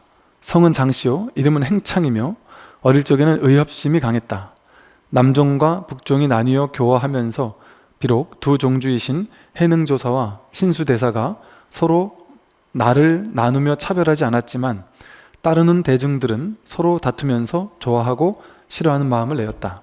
그때 북종의 대중들이 스스로 신수대사를 내세워 제6조를 삼았으며 해능조사가 법의를 전수받은 사실이 천하에 알려지는 것을 꺼려 행창을 시켜 조사를 해칠 것을 부탁하였다. 이제 그 신수대사는 그러지 않지만 그 신수대사의 제자들 중에 이제 일부가 이런 삿된 생각을 했나 보죠. 그래서 행창을 시켜서 6조를 가서 죽여라 하고 부탁을 했단 말이에요. 이런 일이 있었다는 거죠. 이럴 법해요. 옛날 같으면. 6조 대사는 타심통으로 그 사실을 미리 알고 금 열량을 자리 사이에 놓아두었다. 밤이 늦어 행창이 조실로 들어와서 해치려고 하자 대사께서는 목을 길게 들이밀었다. 행창이 3번 칼을 휘둘렀는데 전혀 다친 바가 없었다. 대사께서 말씀하셨다. 바른 칼은 삿대지 않고 삿된 칼은 바르지 않다. 그대에게 황금을 빚지고 있을 뿐 목숨을 빚지지는 않았다. 행창이 놀라서 쓰러졌다가 한참 뒤에 깨어나서는 슬피 울며 잘못을 뉘우치고는 곧 출가하기를 원했다. 이건 이제 전형적인 어떤 이런 경전 같은 이런 그 후세 사람들이 경전을 쓸 때는 자신의 은사 스님에 대해서 이런 좀 이런 신의적인 이런 것들을 좀 넣어요. 이게 다 그래요. 다. 위인들도 다 그러잖아요. 위인 전기 같은 거 보면 좀 극적인 효과를 누리기 위해서 이런 어떤 소설 드라마틱한 요소들을 넣는단 말이죠. 모르겠어요. 진짜 그런지 아닌지는 제가 해보지 않아서 모르겠고, 어쨌든 육조대사는 또 모르죠. 저도 이런 신통 이런 것에 대해서 이 조사 스님들은 이런 신통에 대해서는 이제 과감하게 아니다라고 얘기를 하셨어요. 그래서 제가 이런 말을 한 거고, 그러나 알 수 없죠. 그래서 이런 타심통으로 그 사실을 알고 금열량을 놔둔 거죠. 칼로 휘둘렀는데도 잘라지지 않았다 그렇게 쓴 거예요. 그러고 나서 이 행창이 어쨌든 행창이 이렇게 스님을 죽이러 왔다가 스님의 어떤 모습에 하여간 놀라움을 가졌겠죠. 그러고서 야, 내가 이런 분을 모시고 내가 출가를 해야 되겠구나 하고 이제 아주 크게 발심을 하게 된 어떤 그런 장면 있죠. 그랬더니 육조대사는 그 금을 주면서 말씀하신 거예요. 그대는 우선 가거라. 왜냐하면 지금 나를 죽이러 온 사람이 발심에 출가한다 이러면 육조스님의 제자들에게 오히려 저 사람이 언제 또 죽일지 모르겠다 하는 생각 때문에 오히려 당할 수도 있잖아요. 그러니까 그대는 우선 가거라. 대중들이 도리어 그대를 해칠까 두렵다. 그대는 훗날 모습을 바꾸어 다시 오도록 해라. 그때는 그대를 받아들이겠다. 이 죽이려고 하는 자객의 모습을 버리고 모습을 바꿔서 다시 오더라. 이렇게 하는 거죠. 행창은 그 뜻을 받들어 밤을 이용해 달아났다. 훗날 행창은 어떤 스님에게 의지하여 출가를 했고 어느 날 육조의 말씀을 기억하고는 멀리서 찾아와 예를 갖춰 인사를 드렸다. 육조대사께서 말씀하셨다. 내가 오랫동안 너를 생각했는데 어찌 이리 늦게 왔느냐? 행창이 대답했다. 지난날 스님께서 죄를 용서해 주신 은덕으로 지금 출가하여 고행을 하고 있지만 이것만 가지고서는 그 은혜를 갚을 길이 없습니다. 은혜에 보답하는 길은 오직 법을 전하여 중생을 제도하는 것에 있습니다.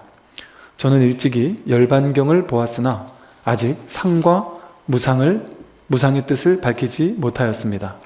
스님께서 자비를 베푸셔서 자세히 설명해 주십시오. 대사께서 말씀하셨다. 이제 이렇게 행창이 나중에 어떤 스님의 의지에 출가했다가 내가 육조 스님께 반드시 가서 출가를 하리라 하는 마음을 먹고 이제 둘만 아는 거니까 나중에 이제 스님을 찾아와서 이제 법을 묻는 장면인 것이죠. 그래서 열반경을 보다가 상과 무상, 상은 항상한 상자죠. 무상은 항상하지 않는 것을 설명하죠. 여기에 대해서 설명해 주십시오 했어요.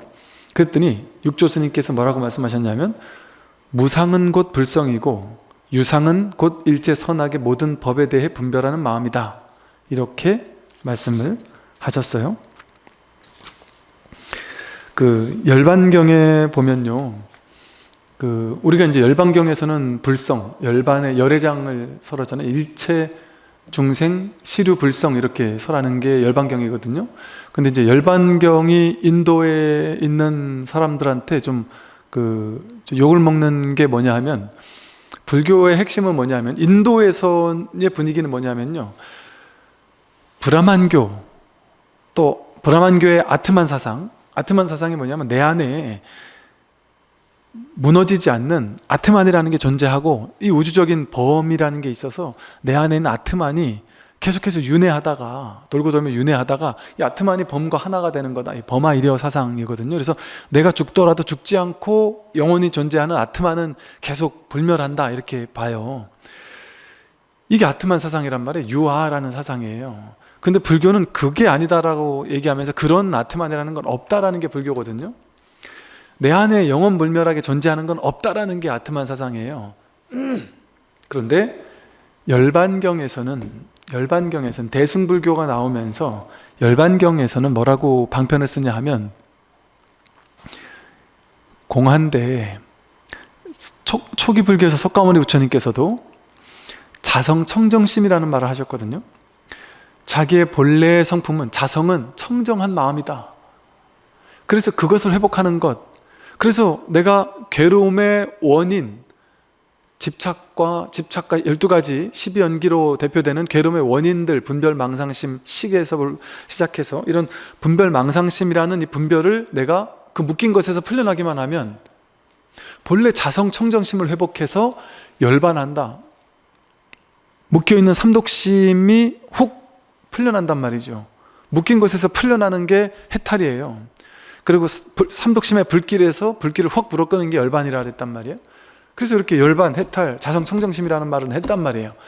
그런데 그 열반, 해탈, 자성청정심은 아트만과는 다르다. 범아, 이려 이런 것과는 다르다. 이렇게 얘기를 했단 말이에요.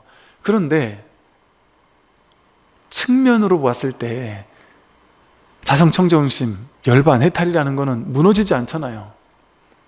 생겨나는 것도 아니잖아요.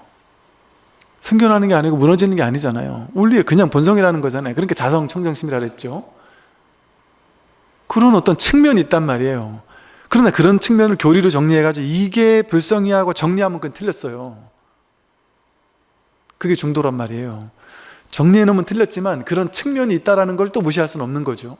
그러니까 그런 측면, 열반, 해탈, 자성, 청정심의 그런 측면을 가지고 열반경에서는 좀 더 적극적으로 활용을 했단 말이에요. 방편으로. 어떻게 활용했느냐? 일체 중생은 불성을 지니고 있는데 그 불성은 어떤 특징이 있느냐? 상락아정의 특징이 있다. 항상 하고 항상 즐겁고, 이게 여기서 즐겁다는 거는 막 좋고 나쁘고 하는 건 즐거움이 아니죠. 그냥 이거는 괴로움이 없다는 소리예요. 즐겁다는 소리는. 그리고 아가 없다 그랬잖아요. 아트만에서는. 근데 열반경에서는 아가 있다 그랬단 말이에요. 그 아는 쉽게 말하면 참나를 말해요. 말로 하자면 불교는 참나란 말을 되게 싫어하지만 그런 진정한 나라고 할 만한, 자성청정신이라고 할 만한 어떤 것이 있고 없음을 넘어서서 있다 이 소리예요. 정도적으로 있다. 그리고 항상 청정한 이런 측면이 있다는 얘기를 적극적으로 한 경전이 열반경이란 말이에요. 그러다 보니까 이게 이 친구도, 행창도 열반경을 보다가 보니까 초기 불교나 이런 데서는 내가 있다 내가 없다라고만 항상 했는데 열반경은 신기하게도 열반경은 항상 한다, 이렇게 자성을 항상 한다 이렇게 얘기했단 말이에요. 불성을 그렇게 얘기하니까 이거 내가 참 밝히지 못했습니다. 이게 왜 이렇게 했을까요? 이제 이런 어떤 공부만 했었던 것 같아요. 그런데 대사께서 뭐라고 얘기하셨냐 하면, 이 행창은 열반경을 보고서 어떤 마음을 가졌느냐? 자성은 불성은 항상 하는구나. 열반경에 그렇게 나와 있으니까 불성은 항상 하는구나, 여기에 딱 취해 있단 말이에요. 열반경도 그렇게 얘기하지 않습니까? 불성은 항상 한다 이렇게 생각했단 말이에요. 자아가 있다 이렇게 생각했단 말이에요. 그 집착을 깨주기 위해서 육조 스님은 그 집착을 깨주기 위해서 반대로 말을 합니다.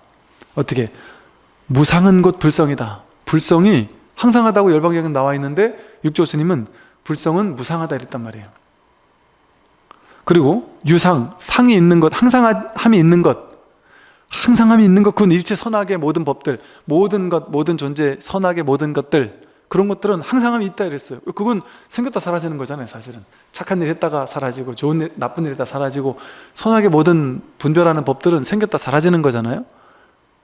그런데 오히려 항상함이 있다 그랬단 말이에요. 육조 스님이. 이 말을 듣고 행창이 충격받겠죠. 이게 뭔 소리지? 왜 경전과 다른 말을 할까? 법은 이렇게 쓰는 거란 말이에요. 상에 묶여있는 사람에게는 무상이라고 하고, 무상에 묶여있는 사람에게는 상이라고 해주는 걸 통해서, 그럴 수 있는 측면을 통해서 거기에 사로잡혀 있는 걸 깨는 거예요. 그게 중도예요. 중도의 안목이에요. 그럼 여러분, 불성은 항상합니까? 무상합니까? 항상하다고 해도 틀렸고 무상하다고 해도 틀렸어요. 항상하다고 할 수도 있고 무상하다고 할 수도 있고, 항상하지 않다고 할 수도 있고 무상하지 않다고 할 수도 있죠.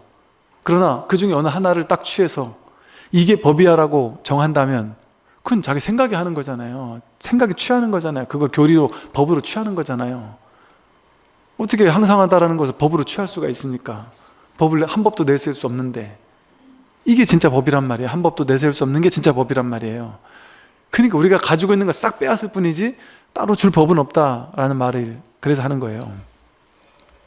그랬더니 행창이, 스님의 말씀은 경문과는 크게 어긋납니다.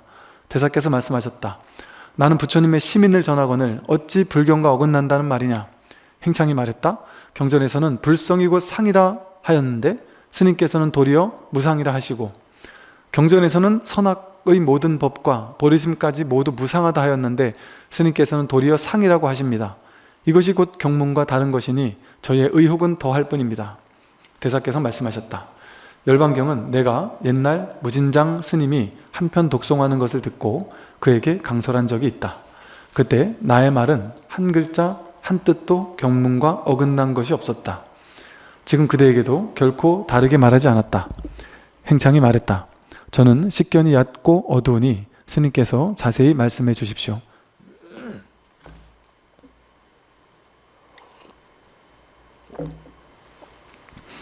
이 마이크 너무 좋네요.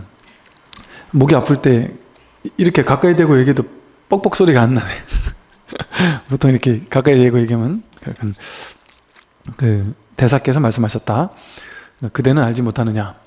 불성이 만약 상이라면, 다시 불성이 항상한다면 다시 무슨 선하고 악한 모든 현상들을 말했겠느냐. 즉 불성이 항상하다면, 불성이 항상하고 있다면 부정밖에 없는 게 아니냐.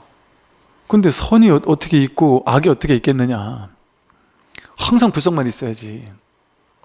나아가 불성이 항상하다면 겁이 다할지라도 보리심을 바라는 사람이 한 사람도 없었을 것이다.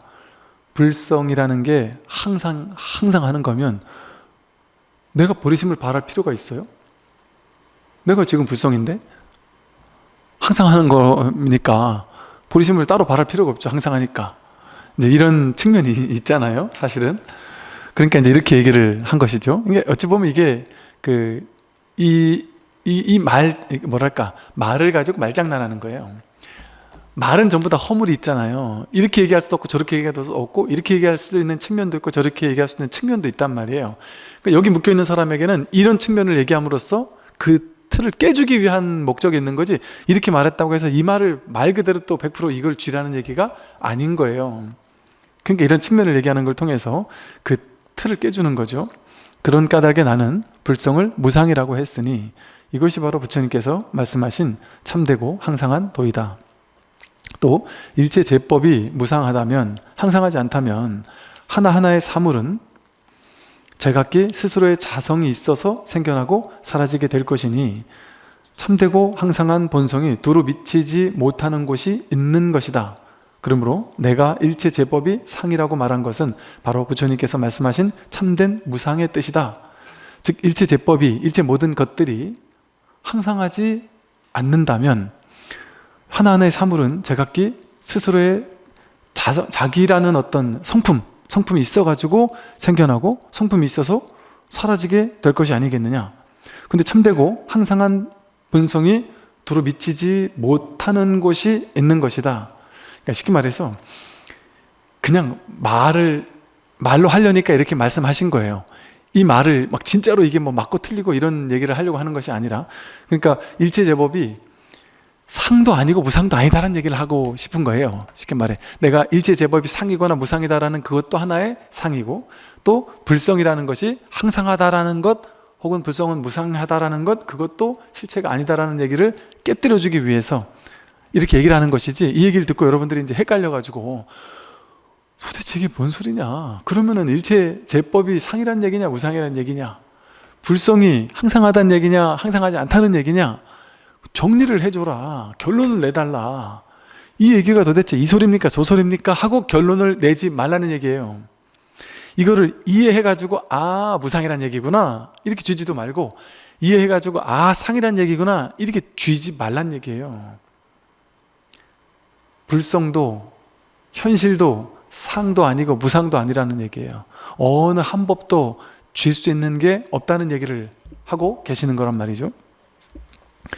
그래서 범부와 외도는 삿된 항상함에 집착하고, 범부 외도들은 삿된 항상함에 집착하고 잘못된 항상한 거에 집착하고, 모든 이승들은, 수행하는 사람들은 항상함을 무상하다고 헤아리는 등의 8가지 전도된 생각을 만들어내기 때문에 부처님께서는 요의교인 열반경을 통해서 그들의 치우친 견해를 타파하고자 참된 상락아정을 밝혀 말씀하신 것이다. 즉 범부나 외도나 이승 수행하는 사람들이 항상하다거나 혹은 무상하다거나 하고 헤아리는 그 생각, 전도된 생각, 그 생각을 만들어내기 때문에 부처님께서는 열반경을 설하셔가지고, 즉 이거는 뭐랄까 이렇게 공부하는 사람들 혹은 하여간 삿된 생각에 집착하는 사람들, 그걸 깨뜨려주기 위해서 상락아정이라는 방편을 써서 말씀하신 것뿐이다. 그러니까 거기도 집착해서는 안 된다 하는 얘기죠. 이게 되게 어찌 보면 중요한 얘기예요. 왜냐하면 열반경을 가지고 지금도 열반경을 가지고, 열반경은 상을 설했기 때문에,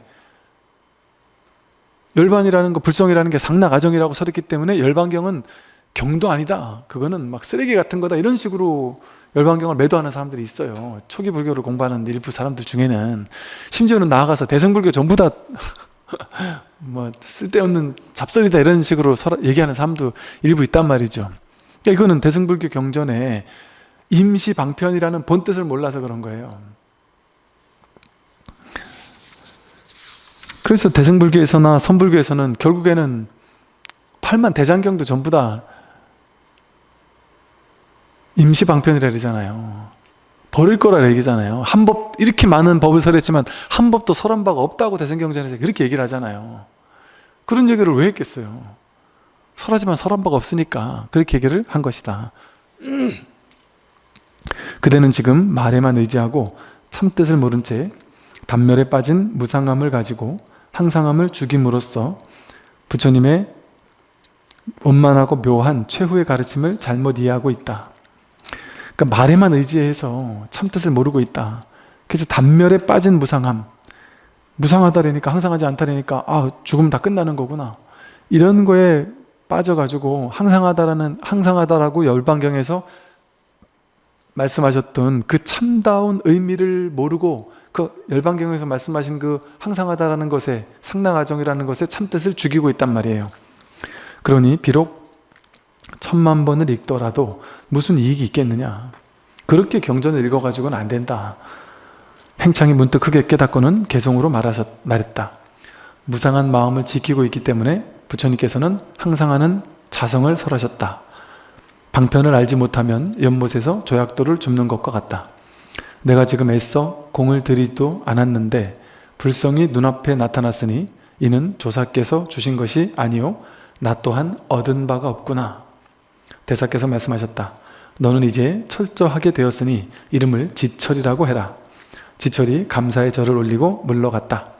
이렇게 애써 공들이지도 않았는데 불성이 눈앞에 나타나는 거예요.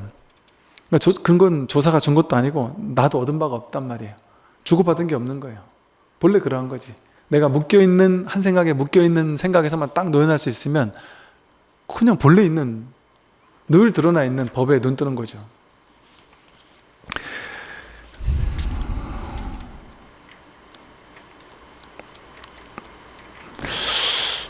다음 주가 마지막이죠? 그죠? 네. 5분 남았으니까 좀만 더 할게요. 한 동자가 있었는데 이름은 신회이고 양양 고씨의 아들이다. 하택 신회를 얘기해요. 13세의 옥천사로부터 육조를 찾아와 인사를 드리니 육조께서 말씀하셨다. 먼 곳에서 고생스럽게 찾아왔는데 근본은 가지고 왔느냐?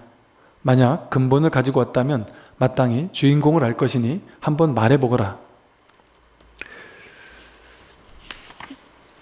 참 이때는 대단했던 시대예요. 13살짜리한테 이런 질문을 하는 이유, 이게 진짜라면, 이런 질문을 진짜 했다면 이 젊은 날에 한소식한 사람들도 있었나 봐요. 아니면 그냥 이 법에 대해서 한번 물어보느라고 했을 수도 있고요. 그 신혜가 말했다. 이 신혜가 그 전에 어쨌든 공부를 좀 하긴 했던가 봐요. 이 어린 동자였지만. 그 신혜가 말했어요. 13살짜리가 이렇게 말해요. 무주를 근본으로 삼으니 보는 것, 그것이 곧 주인공입니다. 머무는 바 없는 무주를 근본으로 삼으니 보는 것, 그게 곧 주인공이다. 이렇게 얘기하시는 측면이 분명히 있긴 있어요. 이게 바르게 자기가 성품을 바르게 확인하고 이런 얘기를 했다면 허물이 없을 수 있어요. 이 방편 이렇게 얘기를 할 수 있겠지 하고 넘어갈 수 있어요. 근데 본인이 이걸 확실하게 깨치지 못하고 그냥 어디서 주워들은, 공부해서 들은 머리로 아르마리로 안, 그걸 가지고 이렇게 얘기했다면 그건 또 아니란 말이죠. 그러다 보니까 이제 대사께서 떠보는 거예요. 이게 제대로 알고 있는가. 그래서 대사께서 말씀하셨다. 이 삼위가 어찌 함부로 경솔한 말을 하느냐 하고 이제 한번 했어요. 그리고 대사께서 주장자로 3번을 때리자, 주장자로 때리면서 3번 이렇게 얘기했어요. 그때 신혜가 다시 여쭈었어요. 신혜가 이 젊은 혈기도 아닌데 이건 어린 혈기로 스님께서는 대단하죠. 이 스님한테 와서 이런 얘기를 일반 스님들은 잘 못하는데 어린애니까 이렇게 얘기했겠죠. 그러니까 신혜가 다시 여쭈었어요. 스님께서는 좌선을 할 때 보십니까? 보지 않으십니까? 여러분 자선할 때 봅니까? 보지 않습니까? 자선하고 있을 땐 보나요? 보지 않나요? 혹은 눈을 감고 있을 땐 보나요? 보지 않나요? 대사께서 말씀하셨어요. 주장자를 3번을 때렸잖아요. 때리고 나서 대사께서 말씀하셨어요. 내가 너를 때린 것이 아프냐 아프지 않으냐? 이렇게 물어봤어요. 그때 시내가 대답했어요. 아프기도 하고 아프지 않기도 합니다. 그랬더니 대사께서 말씀하셨어요. 나 역시 보기도 하고 보지 않기도 한다. 시내가 물었습니다. 어떤 것이 보기도 하고 보지 않기도 하는 것입니까? 그랬더니 대사께서 내가 보는 것은 항상 자기 마음의 허물을 보는 것이고 보지 않는 것은 다른 사람의 옳고 그름, 좋고 싫음을 보지 않는다는 것이다. 그러니 보기도 하고 보지 않기도 한다. 내가 말한 아프기도 하고 아프지 않기도 하다는 것은 어떤 것이냐? 내가 만약 아프지 않다면 목석과 같은 것이고 아프다면 범부와 같은 것이니 마땅히 화가 나고 온통한 생각을 일으킬 것이다. 내가 앞서 말한 보는 것과 보지 않는 것은 양변이고 아프고 아프지 않은 것은 곧 생멸이다. 너는 아직 자성을 보지 못했으면서도 어찌 감히 희론을 하느냐? 이렇게 얘기를 왔다 갔다 해보면서 이 스승이 제자들과 이렇게 법 거량을 이렇게 몇 번 왔다 갔다 해보면서 제자가 나름의 답을 가지고 나름의 알고 있는 것을 가지고 막 얘기를 한다 하더라도 법과 이렇게 안목 교환을 한번 이렇게 해보다 보면 말에서 드러나기도 하고 혹은 말뜻에서 드러나기도 하고 혹은 말뜻은 그럴싸하게 여법하게 하는 것 같지만 그 사람의 예를 들어 몸짓이든 눈동자든 뭔가에서 이렇게 드러날 수도 있는 것이겠죠. 그래서 어찌 감히 너가 이렇게 희론을 하느냐 하고 이렇게 얘기를 했단 말이에요. 그랬더니 아무래도 뭔가 좀 이상해서 이렇게 얘기를 몰아갔겠죠. 그랬더니 너가 어찌 감히 희론을 하느냐 했더니 이제 그제서야 시내가 절을 올리고 깊이 뉘우치면서 용서를 빌었다. 대사께서 다시 말씀하셨다. 내가 만약 마음이 어리석어 자성을 보지 못하였다면 선지식에게 물어서 길을 찾아야만 한다.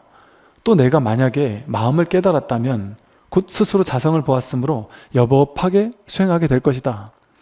너는 스스로 어리석어서 자기 마음을 보지 못하였으면서도 도리어 나에게 보는지 보지 않는지를 묻는 것이냐? 내가 보는 것은 내 스스로 알 뿐이니 어찌 너의 어리석음을 대신할 수 있겠느냐?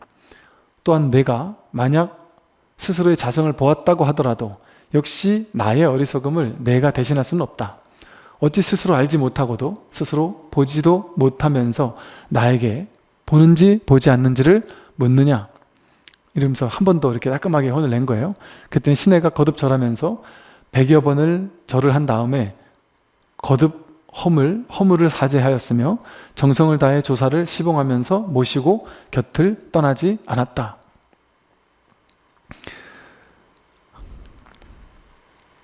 이제 법을 물을 때는 이 보는 또 이 듣는 이게 법이거든요. 그냥 이게 법이거든요. 그런데 이게 법이다 이렇게 생각하거나 이게 법이다 그렇게 취하거나 이렇게 법이다라고 알아가지고 이걸 법이다라고 아는 거하고 이거하고 뭔 차이가 있어요? 뜰 앞에 잣나무가 법이다 하고 아는 거가 아니란 말이에요. 그러면 남들이 물으면 뜰 앞에 잣나무라고 답변할 수는 있겠죠. 그런데 뜰 앞에 잣나무라고 안다면 그건 법이 아니란 말이에요. 그럼 뭐가 법일까요? 뜰 앞에 잣나무가 법이란 말이에요. 보는 놈 그놈이 법이란 말이에요. 근데 보는 놈 그놈이 법이지 하고 안다면, 그래서 그걸 법으로 삼는다면 그거는 법이 아니란 말이에요. 탁 때려가지고 아픈 그게 법이란 말이에요. 무엇이든 법 아닌 게 없단 말이에요. 그러나 법을 확인한 사람에게는 무엇을 답을 한다 할지라도 꼭 답할 필요도 없어요. 그냥 가만히 있든 눈만 껌뻑이고 있든 차를 한잔 마시든 다 법을 그대로 드러내고 있는 거예요. 그러면 스승으로서는 몇 번 더 찔러보겠죠. 그러나 늘 여법한 답을 하게 되고 안목이 밝았었다면 그냥 그 자리에 인정하겠지만 그게 아니라면 이렇게 얘기를 한단 말이죠. 그랬더니 신혜가 이제 계속 이렇게 모시면서 시봉하면서 공부를 했겠죠. 그러면서도 신혜는 이렇게 어릴 때부터 그랬던 것 같아요. 어릴 때부터 이렇게 머리로 막 알고 머리로 이해하고 이런 측면이 좀 많았던 것 같아요. 그리고 그 이후에도 머리로 이렇게 공부하는 스타일이 좀 한동안 있었던 것 같아요. 그러다가 이제 나중에 이 육조 스님께 욕을 먹기도 하고 좀 뭐 지혜 정도라고 해서 그 아리노아리 정도다 이래가지고 좀 타박을 받기도 하는데, 나중에 가서는 오히려 이제 바르게 여법하게 공부가 되어가지고 오히려 어떤 측면에서는 육조 스님을 육조로서 이렇게 선양한 인물이 신우예요. 그리고 또 나중에 이제 육조 스님 열반하실 때도 다른 사람은 다 울고불고 했는데 신혜, 나이는 어리지만 신혜만이 불생불멸에 대해 확철하게 깨달았기 때문에 육조 스님이 떠나갔지만 거기에 이게 전혀 휘둘리지 않는 모습을 이제 보이는 이런 모습도 뒤에 나와요. 어느 날 조사께서 대중에게 이르셨다. 나에게 한 물건이 있는데 머리도 없고 꼬리도 없으며 이름도 없고 글자도 없으며 앞도 없고 뒤도 없다. 그대들은 알겠는가? 알겠습니까? 이 한 물건은 머리, 꼬리 이런 게 없어요. 이름도 없고 글자도 없고 앞뒤, 선후, 좌우, 뭐 크기, 모양 뭐 그런 것도 아무것도 없단 말이에요. 그랬더니 신혜가 앞으로 나와서 말했어요. 아직까지도 조금 이제 이 버릇이 안 없어진 거죠. 신혜가 앞으로 나와가지고 딱 말했죠. 이게 젊으니까 젊은 혈기에 또 이럴 수 있는, 요즘 MZ 세대인가 봐요. MZ 세대인가 봐요. 이는 모든 부처님의 본원이고 이 저 신혜의 본성입니다. 저 신의 불성입니다. 이렇게 딱 얘기했어요. 그때 대사께서 말씀하셨어요. 그대에게 이름도 없고 글자도 없다고 말했거늘 그대는 본원이요 불성이라고 말하는구나. 내가 앞으로 개당해서 이렇게 산문을 열어가지고 스승이 되어가지고 한 곳을 관장하는 종사가 되더라도 한낱 지혜 정도밖에 되지 못할 것이다. 이게 지혜 정도는 아르마리도 이해하기만 한 정도밖에 되지 못할 것이다 라고 혼내는 거예요. 이게 지금 너 이렇게 공부하지 마라 하고 혼내는 거예요. 근데 이제 이걸 보고 어떤 사람들은 이제 나중에 신회 쪽에 이 제자들이 있었고요. 그 나중에 뭐 홍주종인에서 마조 계열의 그쪽이 정통이었거든요.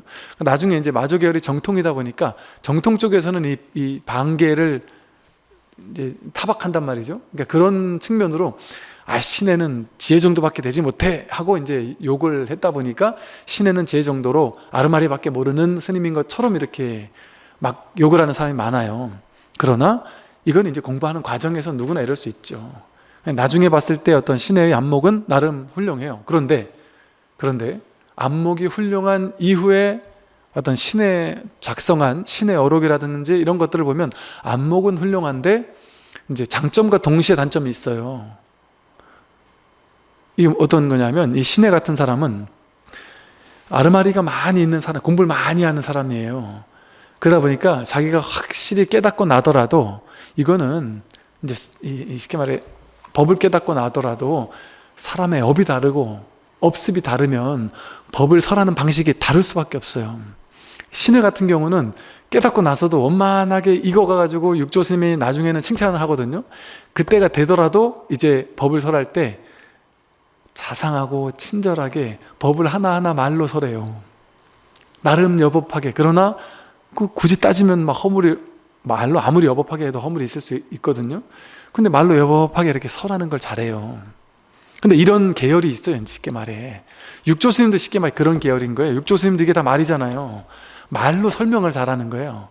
근데 이제 이게 나중에 가면 마조나 그 이후에 임재나 뭐 온문이나 이런 뒤로 가면 말은 이건 너무 허물이구나, 말 가지고는 허물이구나, 그래야지 막 곧장 한 대 때리거나 소리를 뻐럭 지르거나 이렇게 하는 활활 발발한 곧바로 직진심하는 이런 게 이제 이 홍주종 쪽에서는 혹은 임재종 이쪽 계열에서는 그게 이제 정통성인 것처럼 이제 그것만이 법이고 말로 자세히 설명하는 건 아주 삿된 것처럼 이렇게 얘기를 하기도 하죠. 그러다 보니까 선은 말로 하면 안 된다 이런 얘기를 하기도 하는데, 그러나 뭐 황벽 스님도 그 계열의 황벽 스님도 어록을 전신법의 왕래록 같은 기가 막힌 책을 남겼고, 마조 어록 얼마나 여법합니까? 또 임재록도 마찬가지고, 또 나중에 운문 어록도 그렇고, 또 그 같은 계열인 어떤 가나선을 만든 대해 스님도 그렇고 그랬단 말이죠. 이 신해의 뭐랄까 계열이랄까요? 이 신해가 나중에 7조가 되면서 6조를 저 북쪽에서 아주 이 6조가 얼마나 대단한 인물인지를 이제 추존하게 되는 어떤 그런 인물이 신해예요. 그래서 신해 때문에 6조가 비로소 6조의 어떤 그 자리를 딱 갖게 되는 되게 이 신해의 어떤 이런 모습, 이런 어떤 친밀하고 이런 모습이 아니었다면 6조가 될 수가 없었어요. 그러니까 나중에 이제 아주 그 수도에 가서 6조의 법이 얼마나 훌륭한 법이었는지를 이렇게 증명해내고 그런 역할을 했던 아주 이런 스님이 없었으면 6조는 6조가 되지 못했을 만한 그 남쪽에서 어떤 그냥 저 변방에 있는 하나의 법밖에 되지 못했을 거예요. 근데 이 신해 때문에 이렇게 되기도 했다. 그리고 이제 신해와 비슷한 계열의 6조 스님처럼 이렇게 법을 설명하잖아요. 그러니까 이런 스타일의 사람도 있어야 우리가 공부를 할 수 있어요. 그냥 곧바로 때리기만 하는 사람에게 가서 깨닫는 사람도 있지만 그 신해 같은 스타일이 이제 나중에 보면 사실은 신해와 직접 계열은 아닌데 제가 봤을 때 의심스러운 게 마조 밑에 제자 도노입도 요문론을 쓴 대주해해가 쓴 도노입도 요문론도 이제 제가 다음 주 일요일부터 법회 때 강의를 할 예정인데 이 도노입도 요문론도 읽어보다 보니까 이게 이 양반이 분명히 신해에게 영향을 받았겠다 싶은 생각이 들 정도로 신해하고 비슷해요. 하택 신해하고 또 6조의 영향도 받았겠죠. 6조나 하택 신해 계열과 좀 비슷해요. 이 사람이 마조의 계열이 맞나 싶을 정도로 아주 소상하게 이 법을 너무하다 싶을 정도로 막 자세하고 친절하고 막 소상하게 이렇게 적어놨어요.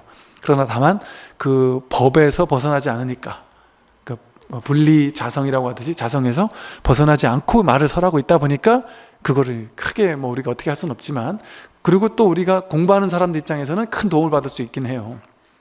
그래서 그 이후에 이제 대주해도 비슷하고 또 나중에 보면 그 천태종의 규봉종밀이라는 사람이 있어요. 그게 참 선의 스승이기도 하고 천태 스승이기도 한데 규봉종밀도 또 이 비슷한 어떤 신해의 어떤 정신적인 어떤 가르침을 이은 이런 제자고요. 그래서 규봉종밀의 어떤 가르침도 이런 스타일이고요.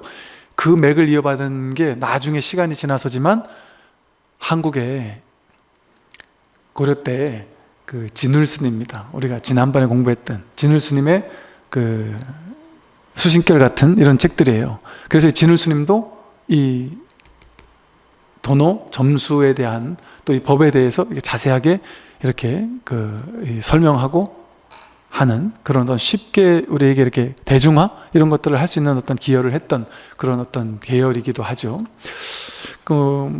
저도 이런 쪽이 좀 맞는 것 같아요. 그래서 저도 보니까 이 신해 또는 규봉정밀 또 진울스님 이쪽이 참 여법하면서 여법한 것을 말로 설하고 또 지금의 시대에 이게 딱 맞는 것 같아요. 그냥 무조건 한 대 때리고 이게 법이다라고 하는 것보다 지금의 시대 사람들에게는 이런 방편이 꼭 필요하다라는 이런 생각이 들기도 해요. 이제 거의 다 끝났으니까 이건 마저 읽어볼게요. 그래서 신해는 훗날 낙양으로 들어가 크게 조계의 돈교를 널리 펴고 낙양으로 들어가 가지고 동교를 편 사람이 이제 신해고요. 현종기라는 책을 써서 후세에 남겼고요. 육조대사는 여러 종파의 문도들이 나쁜 마음을 가지고 조사의 밑으로 모여들어 따져 물으며 비난하는 것을 보시고 이를 불쌍히 여겨 말씀하셨다. 도를 배우는 사람이라면 일체의 좋고 나쁜 모든 생각을 마땅히 모두 없애야 한다. 무엇이라고 이름 붙일 만한 것이 없는 것을 일러 자성이라 하고 둘이 없는 성품을 일러 참된 본성이라고 한다. 이 진실한 본성 위에 모든 가르침의 문을 세우니 어나에 문득 스스로 보아야 한다. 모든 사람들이 이 말씀을 듣고 모두 절을 하면서 조사를 스승으로 모시고자 청하였다. 네. 여기까지 해서 이제 신해까지 하고 다음번에는 이제 당나라 조정에 초청하고 이제 마지막 결론 부분을 이제 공부해 보면서 긴 6조 단계의 여정을 다음 시간에 마감을 하도록 하겠습니다. 오늘 오랜 시간 들으시느라고 수고 많으셨습니다. 선발하십시오.